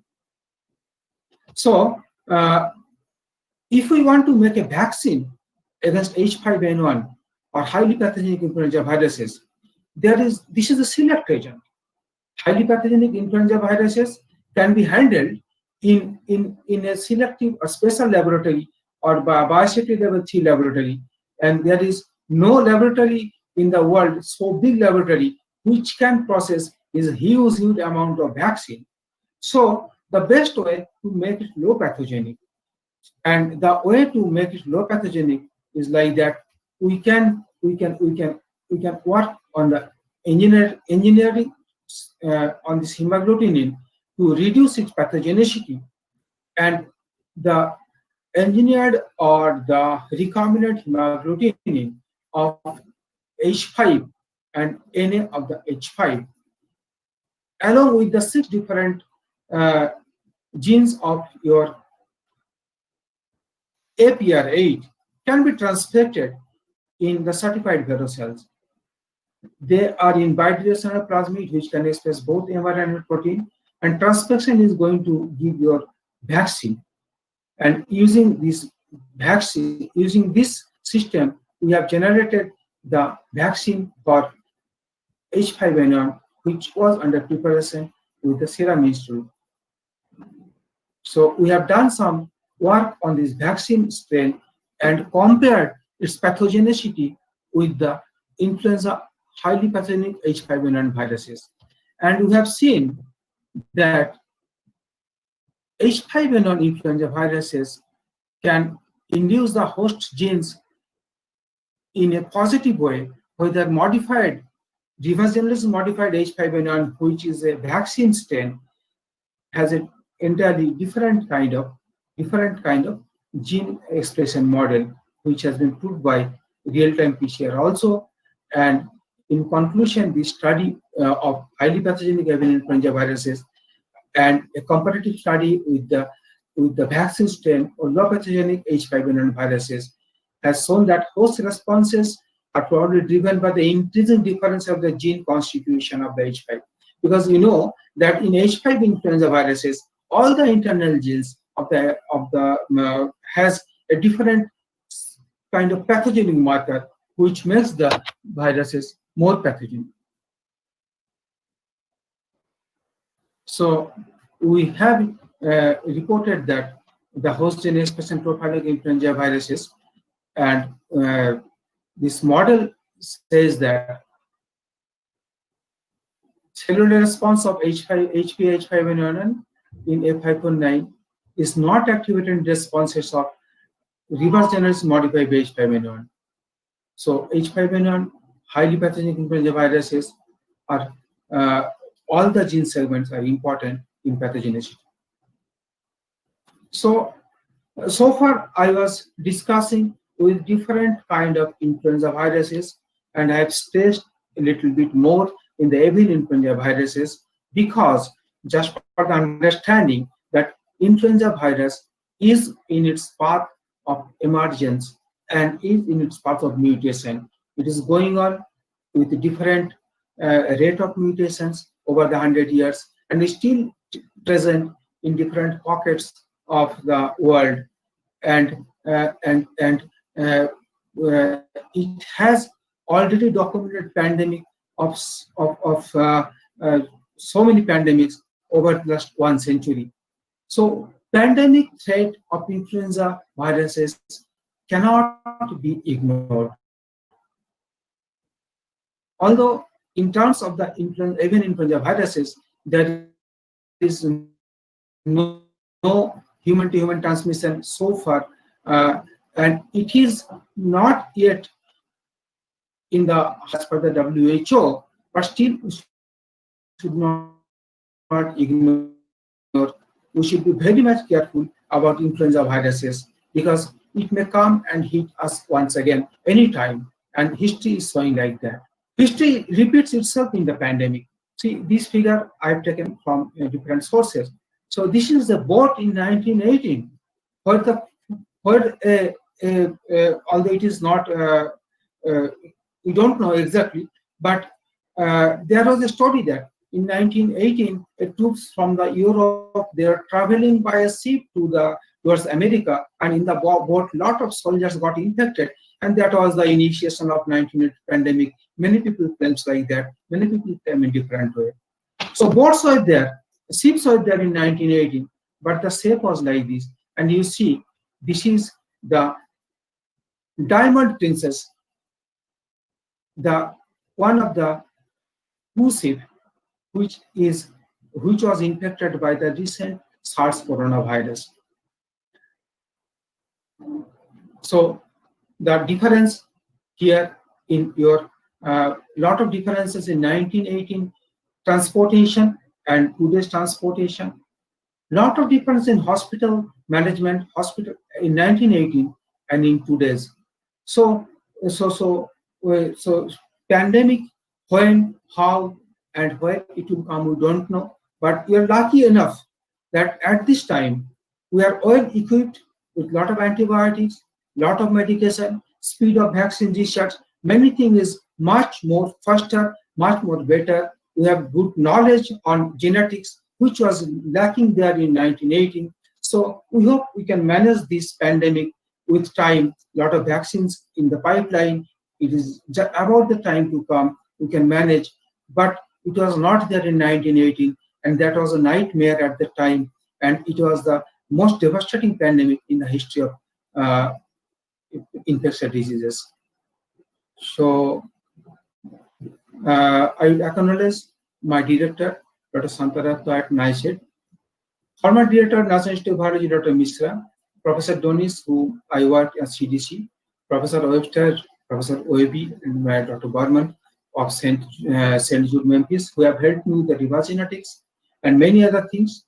My colleagues, my group of National Institute of Virology, who have worked with me, my colleagues at National Institute of Virology, my students, and currently at NICET, all my colleagues of NICET, and thank you very much. Thank you, Dr. Chakraborty, for your nice and very informative presentation. Now, I am requesting Dr. Raghavendra Mishra to present the questions from the chat box. Thank you, Dr. Chakraborty, for such a nice presentation. There are a few questions for you. The first one is, which of the negative and positive stranded RNA viruses are more virulent, and why? Negative stranded RNA virus is more virulent, means influenza, Newcastle disease, all these are the mainly negative viruses. And influenza virus is more virulent because of its genomic organization. And specifically to say, because this virus can change itself with time. Okay, thank you. And another question is there. What is the molecular basis of the influenza infection in human and birds? Molecular basis means if influenza virus for human and birds, actually receptor is the stearic acid in the cell. So, and for influenza virus, receptor is the hemoglobin. So hemagglutinin interacts with the sialic acid of the cell receptor in cellular receptor, and in case of human, alpha 2,3 linkage with the sialic acid is more prevalent, and in case of birds, alpha 2,6 probably. So this is the interaction, and this interaction leads to the receptor-mediated endocytosis, which helps in the entry of the virus. Okay. Thank you, sir. Jyoti, you can proceed with the next session. Thank you. Thank you, Raghavendra, and thank you once again, Dr. Chakraborty. Now we are going to our last speaker. The last speaker of today's session is Dr. Shabana R. Chowdhury. She is an independent public health specialist, Kolkata, and fellow of Royal Society of Public Health. She will deliver a lecture on the topic, the trajectory of public health from cholera to corona. Again, I am requesting Ms. Shweta Chatterjee to give a brief introduction about Dr. Chowdhury. We are extremely proud to have Dr. Shabana Raj Chaudhary with us. It's a great pleasure for me to introduce Dr. Chaudhary in front of you. As ma'am said, Dr. Chaudhary is an independent public health specialist. She is a fellow of Royal Society of Public Health, London. She did her MBA from Calcutta National Medical College in 2000. She completed her post-graduation and PhD work from Center for Social Medicine and Community Health, Jawaharlal Nehru University. Her special interest is in reproductive, newborn, child, and adolescent health, communicable and non-communicable diseases, environmental health, epidemiology, GIS, and so on. She serves as a consultant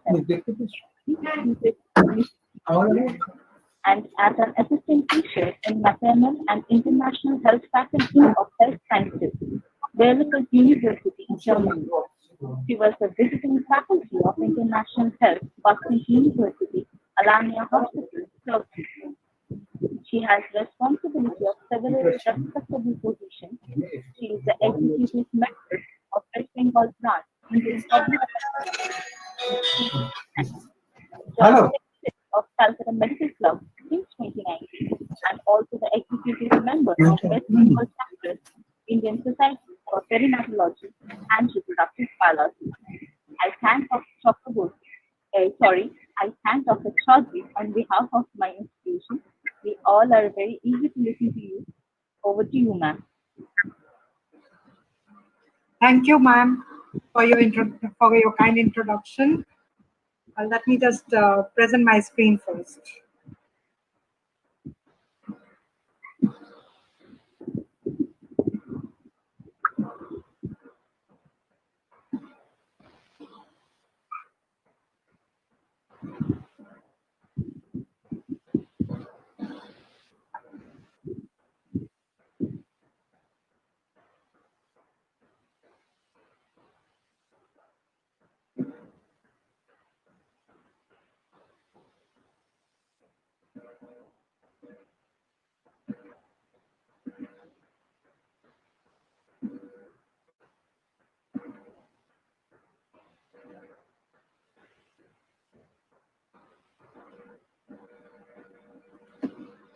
Am I audible and my screen visible to everyone? Yes, you are audible. Yes, you are audible. Yes, thank you. It is visible. A very good morning, everyone. I express my sincere gratitude to Principal Sir Anandamohan College and his entire organizing team for having me here today, like for giving my lecture in this international webinar on translation physiology from cell to system. In our public health, when we talk about cell, we talk about a unit. And when we talk about unit, this unit can be of different types depending on our scope of work. So it can be an individual, it can be a family, it can be an entire household or an entire community in a specific geographical area, or it can be a population of an entire state, entire nation, or the global population. This what we consider as a cell or a unit in our scope of work of public health. And when we talk about system and public health, our system also is of various nature. It can be the healthcare system, it can be the public healthcare system, it can be the primary healthcare system, it can be the government institutional system, it can be the private care systems, it can be the NGO systems, or we can have our own political systems, our socio-economical systems which runs, and our geographical area systems. So with this, I will take you to the trajectory of public health from cholera to corona. I chose cholera to corona because from times innumerable, when we talk about disease, death, we see that there were several outbreaks of cholera, there were epidemics, there were pandemics of cholera, not once, not twice, but several times. And cholera has definitely an important role to play in shaping our public health of what it is today. And when we talk about corona, with the recent SARS-CoV-2 virus pandemic, corona group of virus has come into the picture in the global village, in the global map. And this corona group of virus is not only to the SARS-CoV-2, but in the last 1 decade, we have seen pandemics and epidemics of corona group of virus.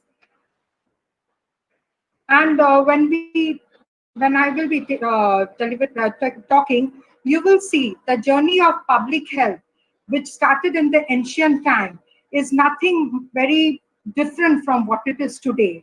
When in COVID-19, we talk about hand hygiene, respiratory hygiene, we talk about isolation, we talk about quarantine, we talk about mask, we talk about several things. And when I present my slides, you will see from times immemorial, these have always played a very vital part in our health all over the world. Public health is as old as man itself. When we see the documents, the primitive medicines of the 6000 BC talks about supernatural theories. During that time, disease, human sufferings, and calamities were attributed to the wrath of God. And they thought that disease happened due to influence of evil spirits, due to stars and planet. In the ancient time, public health, when we talk, we cannot talk about public health without not acknowledging the Greco-Roman Empire. The ancient Greece and the Roman Empire, their gods were the symbol of medical profession. Even when we talk, there are certain terms we still use which are in the Latin language and which are still which were derived from these ancient times. In Greece, Escalopia was the symbol of medical profession. He was considered to be the god. He was the son of Apollo. And Hygeia and Panacea, they were the two daughters of Apollo, and they were, along with their two sisters, they were also known as the epitome of health and hygiene in those ancient times in Greece. Hygeia, goddess Hygeia, was thought to be depicting hygiene, hygiene in the sense of health hygiene. And Panacea was supposedly the universal remedy for all disease. In those ancient times, there was a man, Hippocrates, we all know, from the 460 to 370 BC. He was a legendary physician and whose words, whose teachings are even relevant today. We even take oath in his name, though the oath has changed a little bit, but in medical profession, he is a legendary figure. With the Hippocrates, in his theory of humors, talks at those times about the black, he talks about this theory of humors, he talks about 4 things. These 4 things were mainly the black bile, the yellow bile, the phlegm, and the blood. This is what it talks. And with these theories, he had basically rejected the supernatural theory of disease of these primitive times, and he introduced scientific methods in health and by and large public health. Public health also has a large contribution from the Romans. Basically, the Romans inherited their theory from the Greeks. And the Romans, what they did, had a keen sense of sanitation, sewage disposal. They constructed baths, sewers, and aqueducts, and they had their disease reporting system in place at that time also. So we can see the disease reporting, health, hygiene, sanitation, etc., even were very relevant in those very ancient times. Galen, in one, who was a physician between 130 to 205 AD, he was basically what in today's world we call Turkey, but he was a man from Turkey, but at that time the Roman Empire extended till Turkey. So he was a very well-known, renowned physician in the Roman Empire. And he, at that time, he talks about an epidemiological triad, though he didn't name it the epidemiological triad, but in today's time, we also talk about the epidemiological triad. And to him, disease was due to these three factors, which might be a predisposing factor, an exciting factor, or an environmental factor. When I will be talking about epidemiology, you can see how these three factors are still playing a role in today's world, and nevertheless, his teachings remain unquestioned for almost 1400 years. And coming to our own Indian system of medicine, the Indus Valley civilization. We all know the Indus Valley civilization gave the world the first urban sanitation system with its elaborate drainage system. The drains were covered in slabs, and there were wells and baths in the houses also, though there was a great bath in the community center, we all read in history, but that was for a different purpose. But they had separate wells and baths in their houses, and at that time they had a good knowledge of dentistry. I'm showing you this picture from the Indus Valley civilization time. Though these are the drainage system, though these are uncovered, but at that time there are historical evidence to prove that they were covered. So they knew that they had to cover their drains. In our Vedic era, the Ayurveda originated, and the Ayurveda had a profound effect in Asia. In our Charaka Samhita, there are over 500 drugs have been mentioned, and the objective of this medicine was only the preservation of good health and to combat disease overall. In the Indian system of medicine in the post-Vedic era, the Ayurveda continued. This was dominated by and large the teachings of Buddhist and Jain teachings of that era. So whether public health over the ages, we can see there has been influence of empires. So by and large, we can say that the political system, the socio-economic system of that time had a great influence at that time. And also we can see in the recent pandemic times that it also still has a role to play, whether it's our local political system or a national political system or a global political system. At the during the post-Vedic era, from the Ashokan inscription, we can gather that there was a hospital system. This was a well-established system. However, the surgery during this era took a major setback. The Chinese monk Fa Hien basically describes this institutional approach of Indian medicines, and he talks about medical education in the Indian universities, and this thrived during the Gupta rule in India. The public health in Arthashastra, which was in the 14th century BC, we can see the Arthashastra emphasize on hygiene and methods to counteract disease and epidemics. So we can see that epidemics were not very of recent times, from prehistoric era, the ancient times, and also the medieval times, these existed. Public health in the Middle Ages. During the Middle Ages, slowly the Roman infrastructure started crumbling down. And there we can see the rise of Lord Christ, and basically the European population, the population at that place in the Roman Empire area, had a great faith on Christ. And he was considered to be the only treatment of disease. He was considered to be a supreme healer and a savior of mind and body. So in this era, in the Middle Ages, no considerable new knowledge was added. And though in this Middle Age, we can see an epidemic of plague, which was known as the Black Death in the 14th century.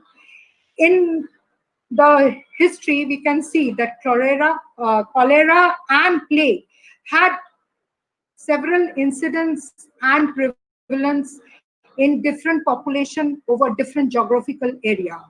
So in this time, the diseases were widely viewed as inescapable.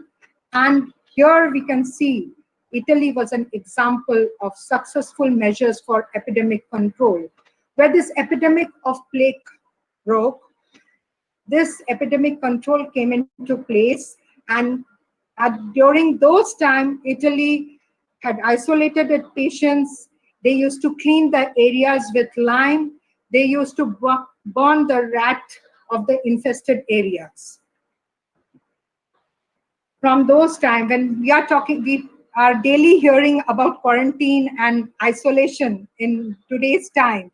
But the word quarantine and the practice of quarantine is dated as early as 7th century. So the practicing of separating people with disease from healthy population is a very ancient one, and it's not at all very recent concept. In 7th century China, they had a very well-established policy of detaining sailors and foreign travelers who were suffering from plague and other contagious disease. Basically, this quarantine dates back to the era of the Black Plague of the 14th century, and it derives from a Latin Roman word, quarantine.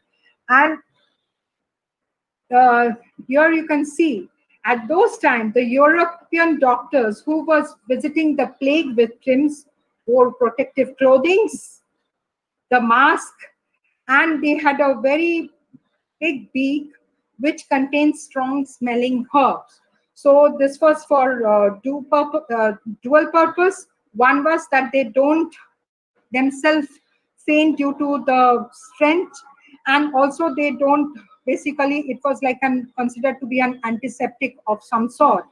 So now we all know, we all hear, and we all talk about the PPE in this pandemic, so the personal protective gear. So this was the personal protective gear used as early as the 14th century.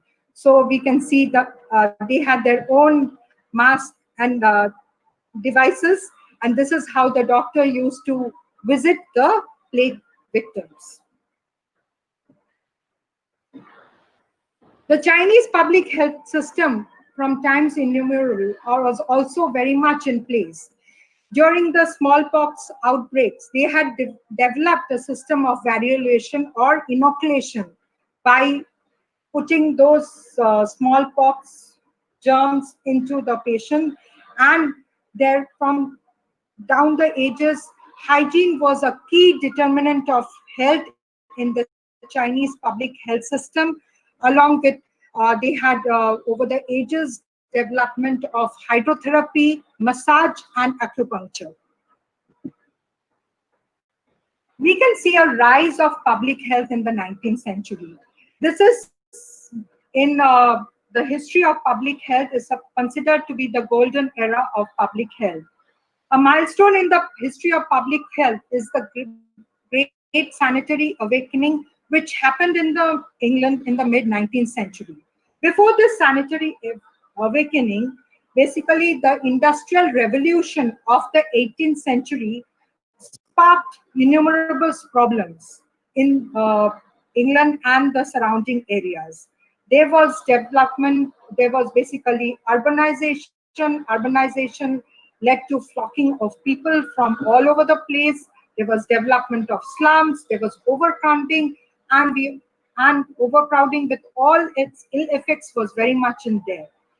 And with this, in the 19th century, there was an outbreak of the Great Cholera. It was an epidemic, which led to basically the public health in England. And public health specialists also considered that it was a major milestone in the history of public health. John Snow, who is basically considered to be the father of epidemiology, he studied this epidemiology of cholera in London between 1848 to 1854, and he established the role of polluted drinking water in its spread. So as early as the mid-19th centuries, we can see the study of epidemiology coming, mapping in disease coming, and let me show you how John Snow did it. This is the picture of the great legendary man. In the mid-19th century, when there was an outbreak of cholera in London, physicians, scientists, social workers, all were scratching their heads that why this outbreak is happening, and it is going on happening and it not stopping. At that time, another physician and a social worker called William Farr, he had the theory that it was caused due to a bad air, the miasma theory, a black cloud, which is basically covering London, and so this disease is happening. And he was not attributed it to any pollution, any environmental, other factor in environmental pollution or due to sanitation or hygiene. Then this gentleman, he started collecting the maps from offices of London, and this is on your right, you can see this is a map which was drawn by John Snow himself. He had collected the maps and he had mapped the entire London, including the focusing on the main area where the outbreak was happening. And if you can, though it is not very clear, but if you can see, there are small places which are marked, highlighted in black. This is where he started marking the ones where death and disease was happening due to cholera. And through this mapping, he basically, discovered this. On your left is this tube well, which was leading to pollution. This was an infected tube well, which was the culprit of spreading cholera in London at that time. So he pinpointed this tube well, and this is if you go to England now, even this is still standing tall as an evidence of 19th century public health evidence-based medicine of John Snow, and you can still go and see there. So this water pump, this hand pump, he pinpointed, and through that, when he mapped the disease, he looked at this was called pollution, and that's how he inferred that outbreak was happening, and preventive measures were taken later based on his evidence-based public health medicine. Public health in the last decade. The philosophy of public health basically is found in Winslow's definition of public health. He defines public health as the science and art of preventing disease, prolonging life, and promoting health and efficiency through organized and community effort.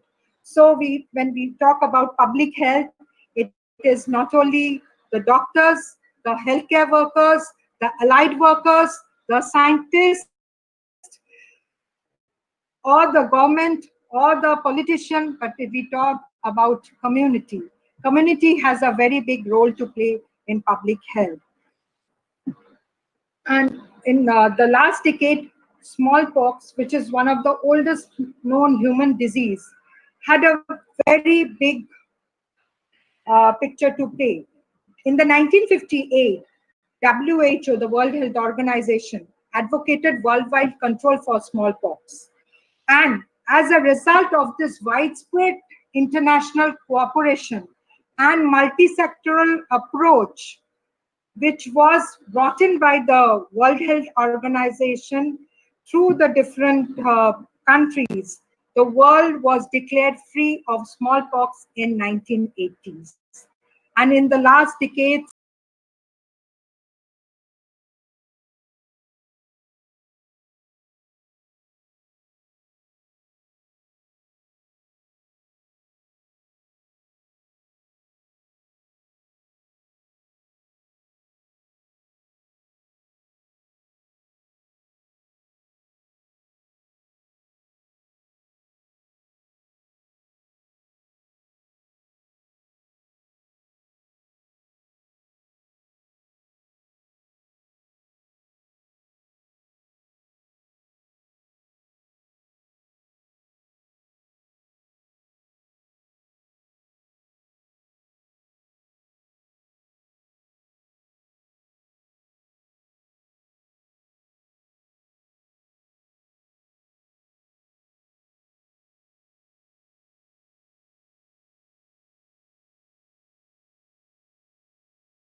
attributed to lifespan, increase in the lifespan.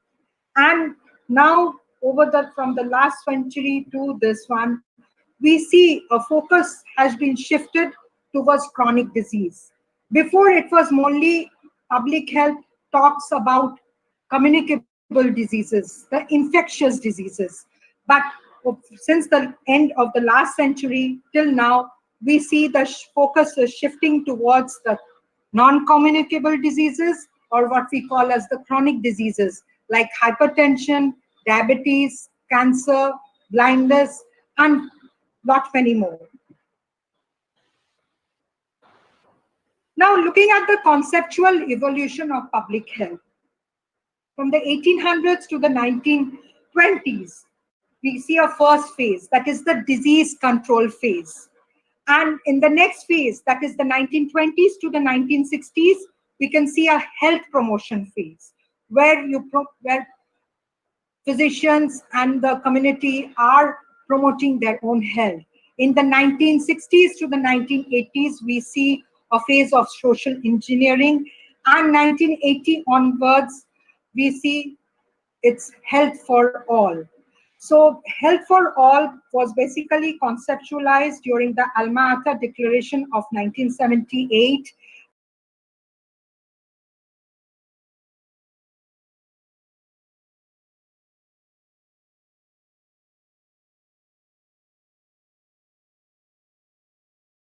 The Sustainable Development Goals, or you talk about other goals, or you talk about the universal health care and universal health access. They all talk about this one thing, that is health for all. Whether you are at the lower rung of the society or you belong to the upper class, whether you belong to a developed nation or a developing nation or a poor nation, whether you have adequate resources or you don't have any resources at all. Now, public health talks about health for all. So I'm looking at the concept of epidemiological transition in public health. In the beginning, there was an era of pestilence and famine. Then there was an era of receding pandemics. There was an era, then came the era of degenerative and man-made disease. And followed by the era of delayed degenerative disease and the era of health regression. And I believe the next, after a decade, we will add another era to this soon after this pandemic waves off. Epidemiology. Epidemiology is basically the backbone of public health. Now, with the evolution of public health, epidemiology has also evolved. Epidemiology, by and large, is defined as the determinants and distribution of disease or health-related events in a specific population, in a specific time, in a specific geographical area, and the outcome of those health-related events. But as public health has evolved, epidemiology is also evolved. So evolving from the three basic questions of whom it is happening, where it is happening, and when it is happening, now epidemiology is another super specialization branch, and it has several sub-branches. It has clinical epidemiology, it has hospital-based epidemiology, it has the field epidemiology, it has analytical epidemiology, the descriptive epidemiology. We talk about social epidemiology, which talks about the social determinants of health. And so it has several, and by and large, also the infectious disease epidemiology, which you must be hearing in over the last few months. So before epidemiological triad or the infectious disease model, they talked about host, pathogen, and environment with disease in the middle. Here we can see this is a pathogen and the host and the environment with all overlapping the disease. But this infectious disease model is also applicable to the non-infectious or the communicable disease. So we can now apply this model to our non-communicable disease as well, which we by and large call the NCDs. So epidemiology, this is a very famous epidemiological triad. I had talked about Galen at those very ancient times when he talks about the epidemiological triad, and in modern world, in modern epidemiology, we talk about three distinct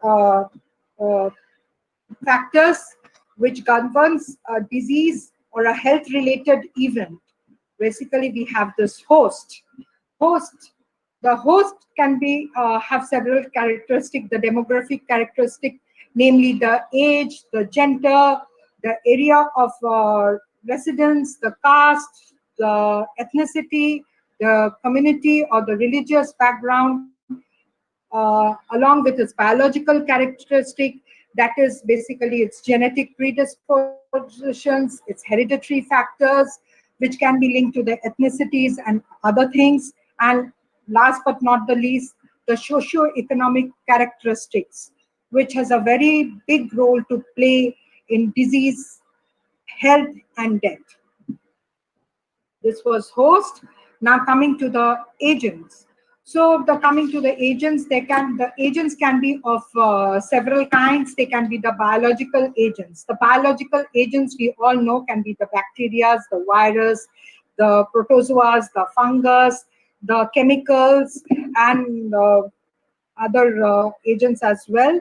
And when we talk about the physical agents, these physical agents can be several. There can be chemical agents as well. There can be nutrient agents as well. There can be mechanical agents and also social agents. And when we talk about environment, basically the physical environment, the area of residence might come into play, and by and large, the humidity, the temperature, the rainfall, etc., the noise, the exposure to sunlight, heat, etc., can form this physical environment. The biological environment can also contribute to whether any disposition to any health-related events in the individuals or in the family or in the geographical area, and also the social environment which also talks about the different social backgrounds, which play a role in contributing to a disease in an individual or to a community. So this host, agent, and environment, when they come together, that basically you have a health-related event or you have a disease. This can be, some of these factors can be overlapping and not exclusive to one thing only.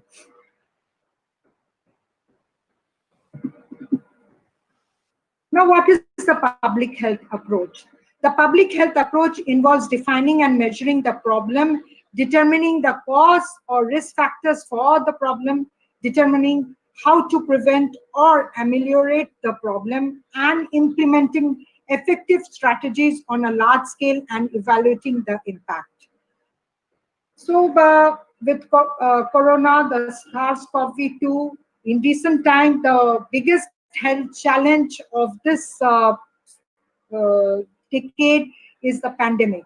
And the pandemic preparedness requires close coordination among various sectors, whether you talk about the public and the private, whether you talk about the NGOs, the voluntary organizations, or whether it's the sector of the community and the facility, or the community and the health professions and the administrations. This all needs a close coordination and monitoring. Inequities in public health must still be addressed at any cost to ease the suffering of the world's poorest and the most vulnerable. And what has this pandemic taught us? That no one is safe until everyone is safe. This is a very strong message. No one is safe until everyone is safe. So we must be responsible citizens.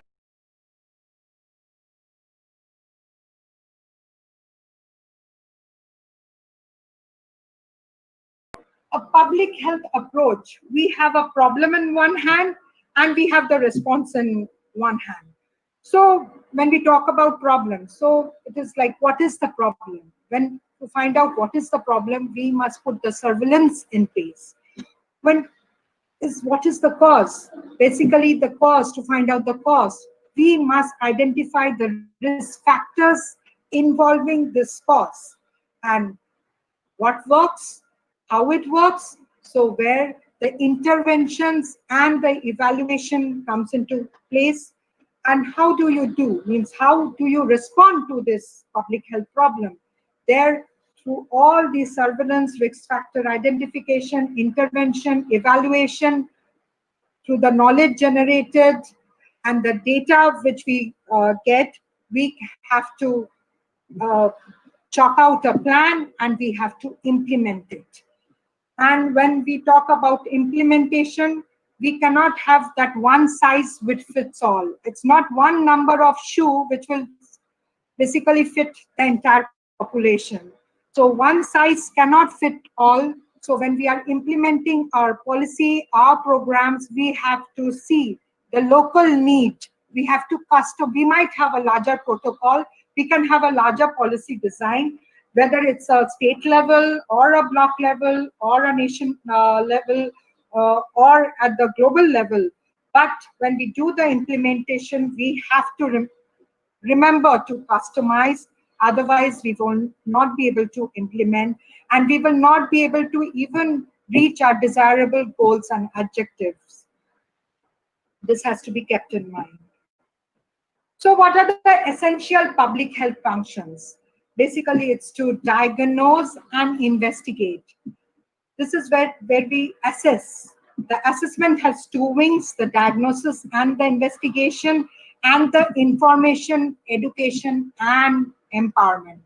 And the policy making and the policy advocacies has mobilizing the community, the partnership, developing of policies, enforcing the laws, and also linked to provide care, whether care is at the community level, when we talk about the community level, in today's pandemic, the community level means the home isolation case. So those cases are being treated, are being monitored, are being linked to healthcare, but they are residing in their home facilities, they are residing in the community. They are not going to the facility.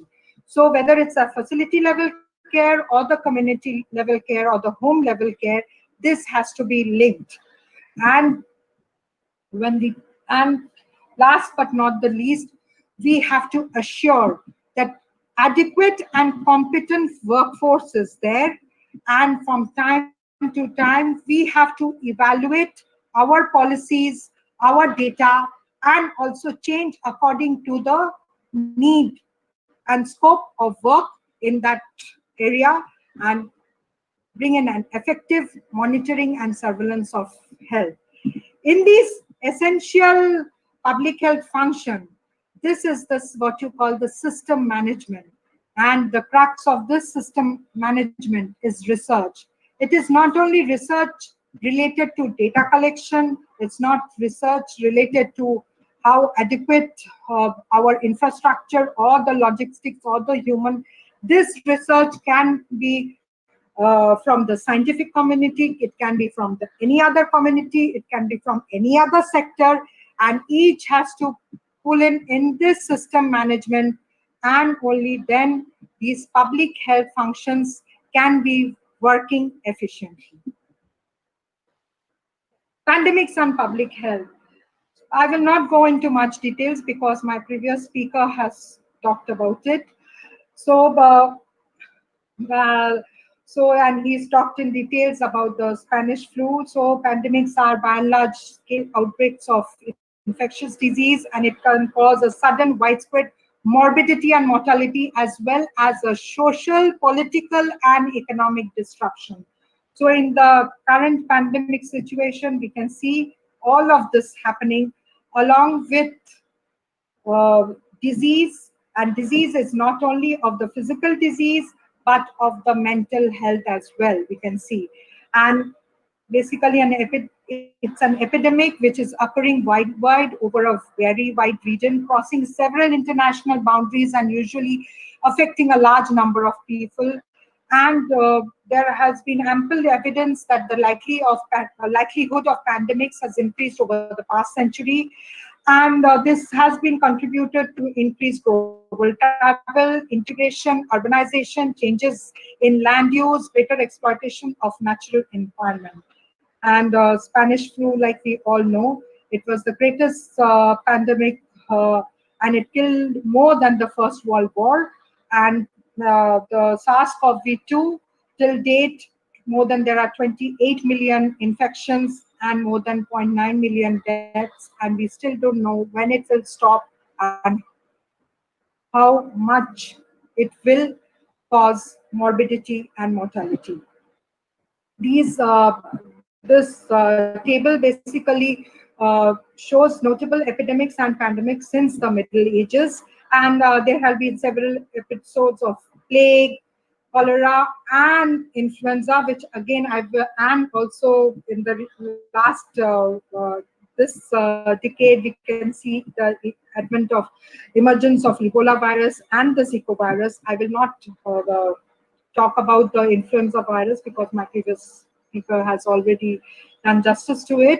So we can see that the corona group of virus has been there in the last one decade, whether it's the SARS-CoV of the 2003 or the Middle Eastern respiratory syndrome epidemic in 2012. This group of virus has been slowly evolving and changing the dimension of disease and health-related events in the human population. So what is the public health approach in pandemics? The first and foremost is anticipation.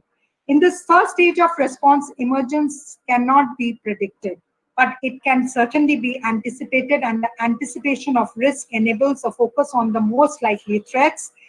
It basically encompasses forecasting the most likely disease which can emerge, and the quick identification of drivers or the factors that will worsen the impact or facilitate the spread.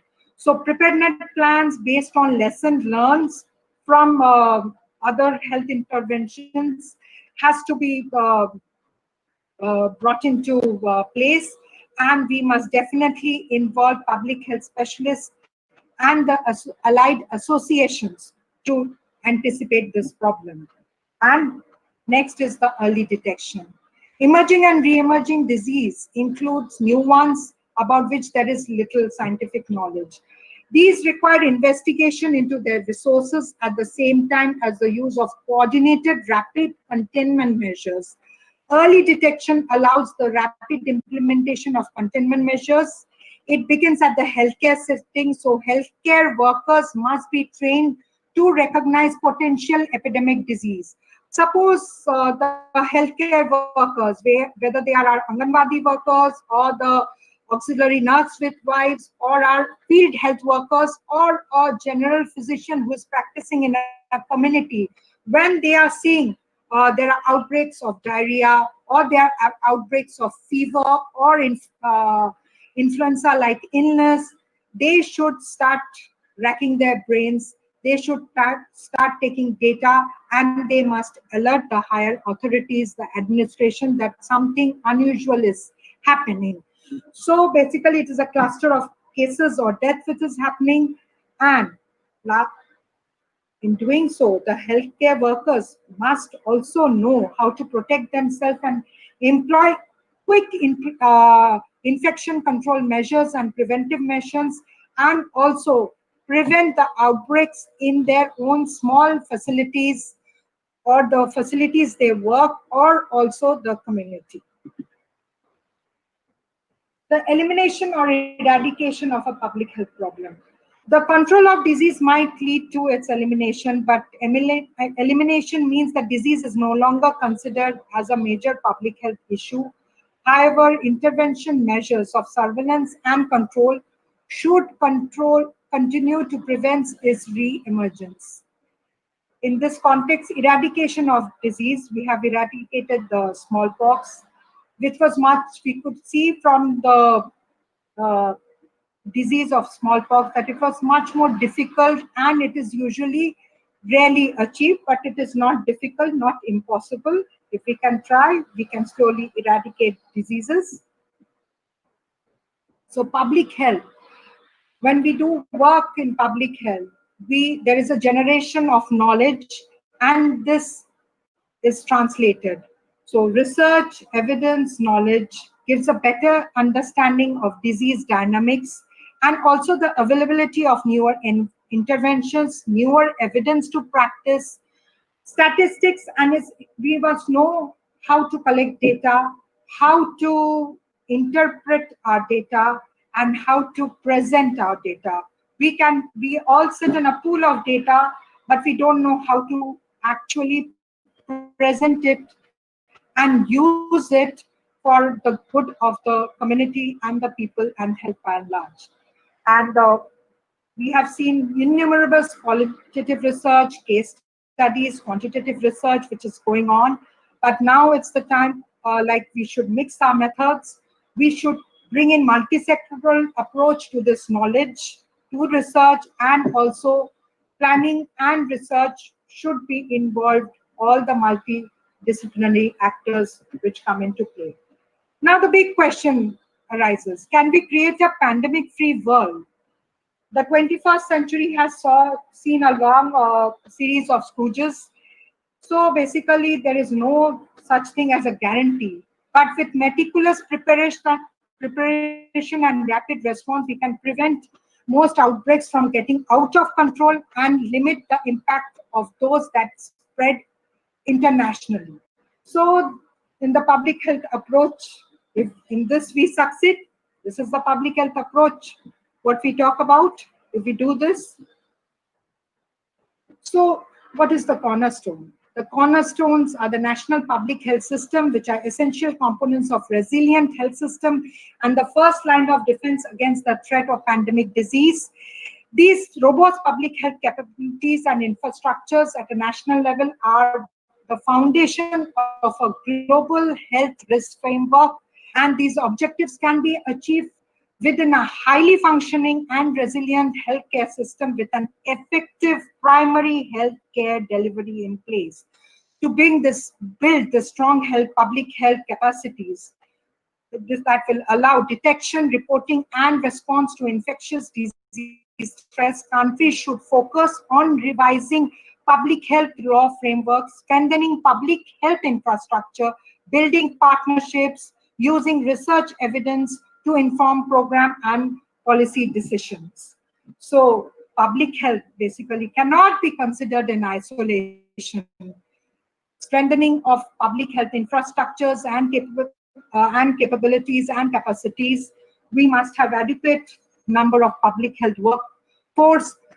The disease surveillance and information systems must be in place, and the laboratory should be well equipped to handle these epidemics and pandemics, and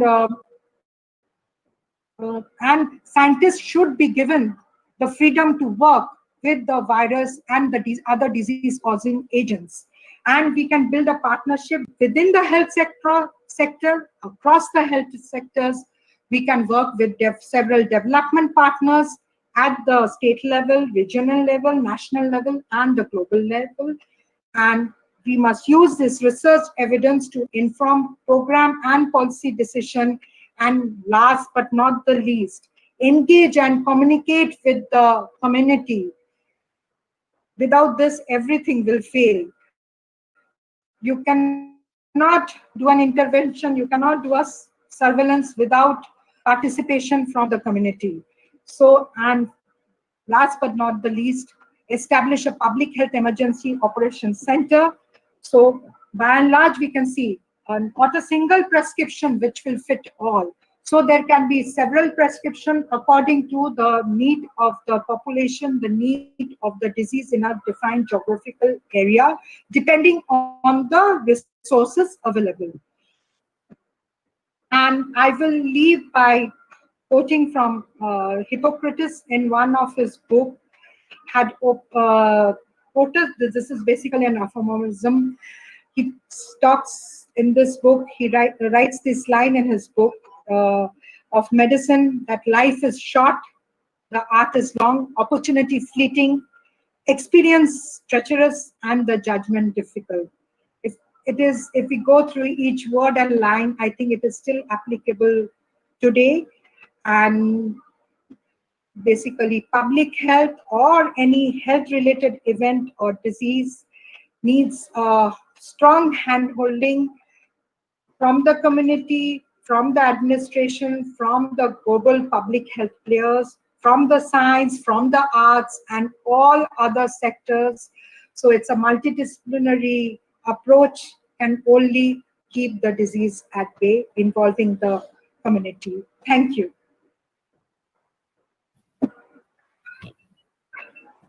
Thank you very much, ma'am, for your nice presentation and so nicely explaining the history of public health system and about the preventive measures of pandemic. Now I am requesting Dr. Raghavendra Mishra to present the questions in chat box. Thank you, sir.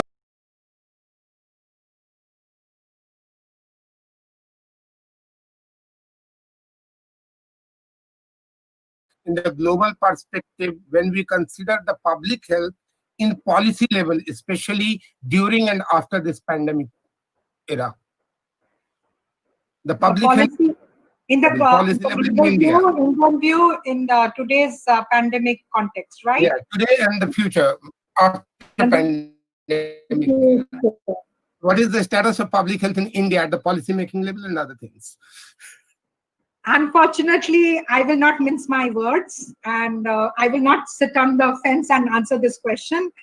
Unfortunately, in where the public health specialists, along with their team of epidemiologists and virologists and other scientific community, had a great role to play in this pandemic.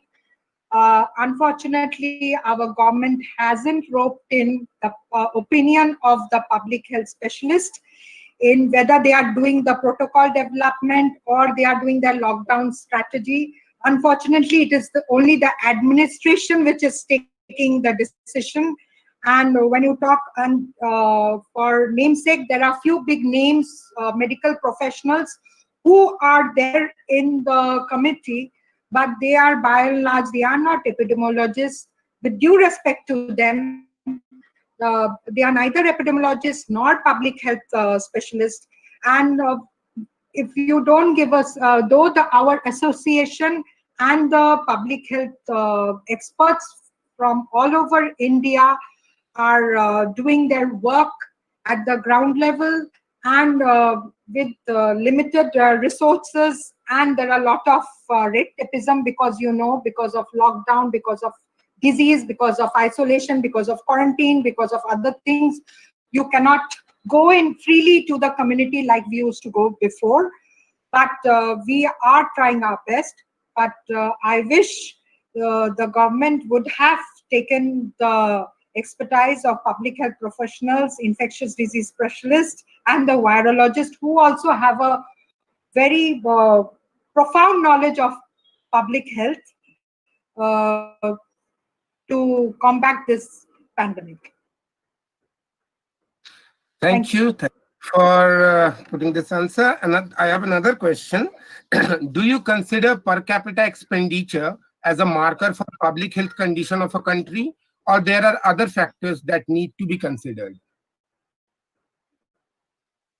Should I repeat the question? No. Per capita, like in a country like India, the per capita expenditure has a role to play when we talk, because we don't have this. We had in pen and paper a robust public health system. We have in pen and paper a good primary healthcare system in place. But unfortunately, due to the apathy of administration from decades, these are now crumbling. So if you see, if in case of any health and disease, if you can spend, you get good treatment.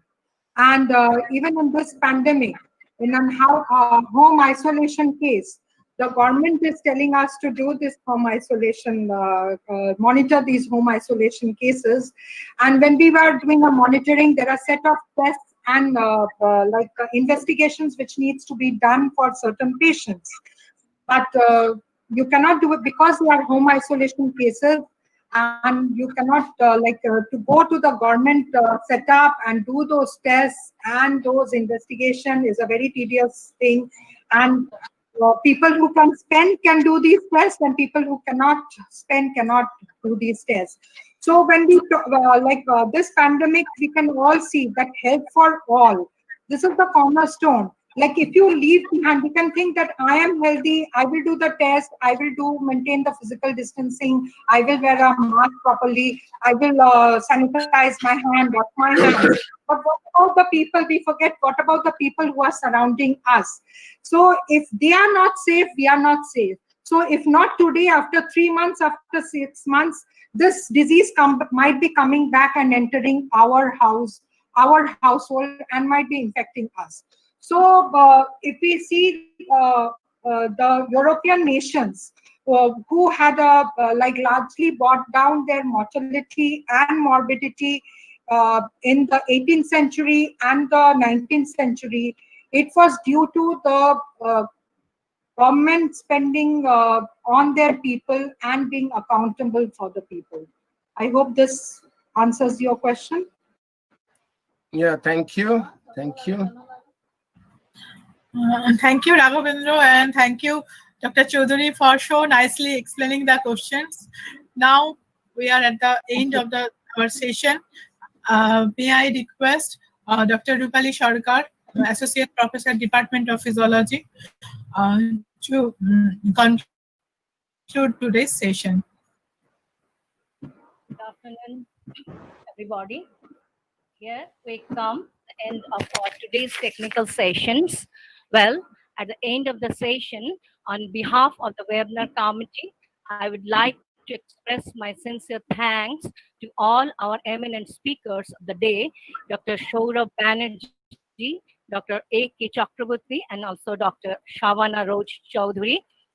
And they spend their valuable time to enrich our session. And I also like to thank all participants, students, and my colleagues too. See you all tomorrow, and thanks again.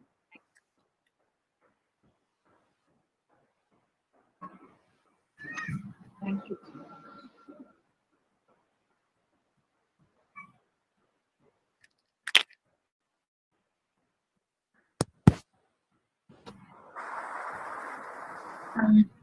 So we are leaving.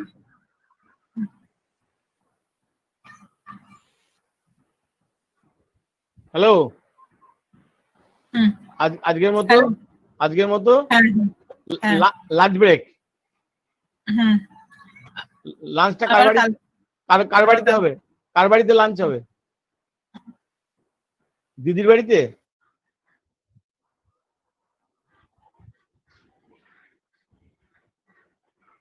Okay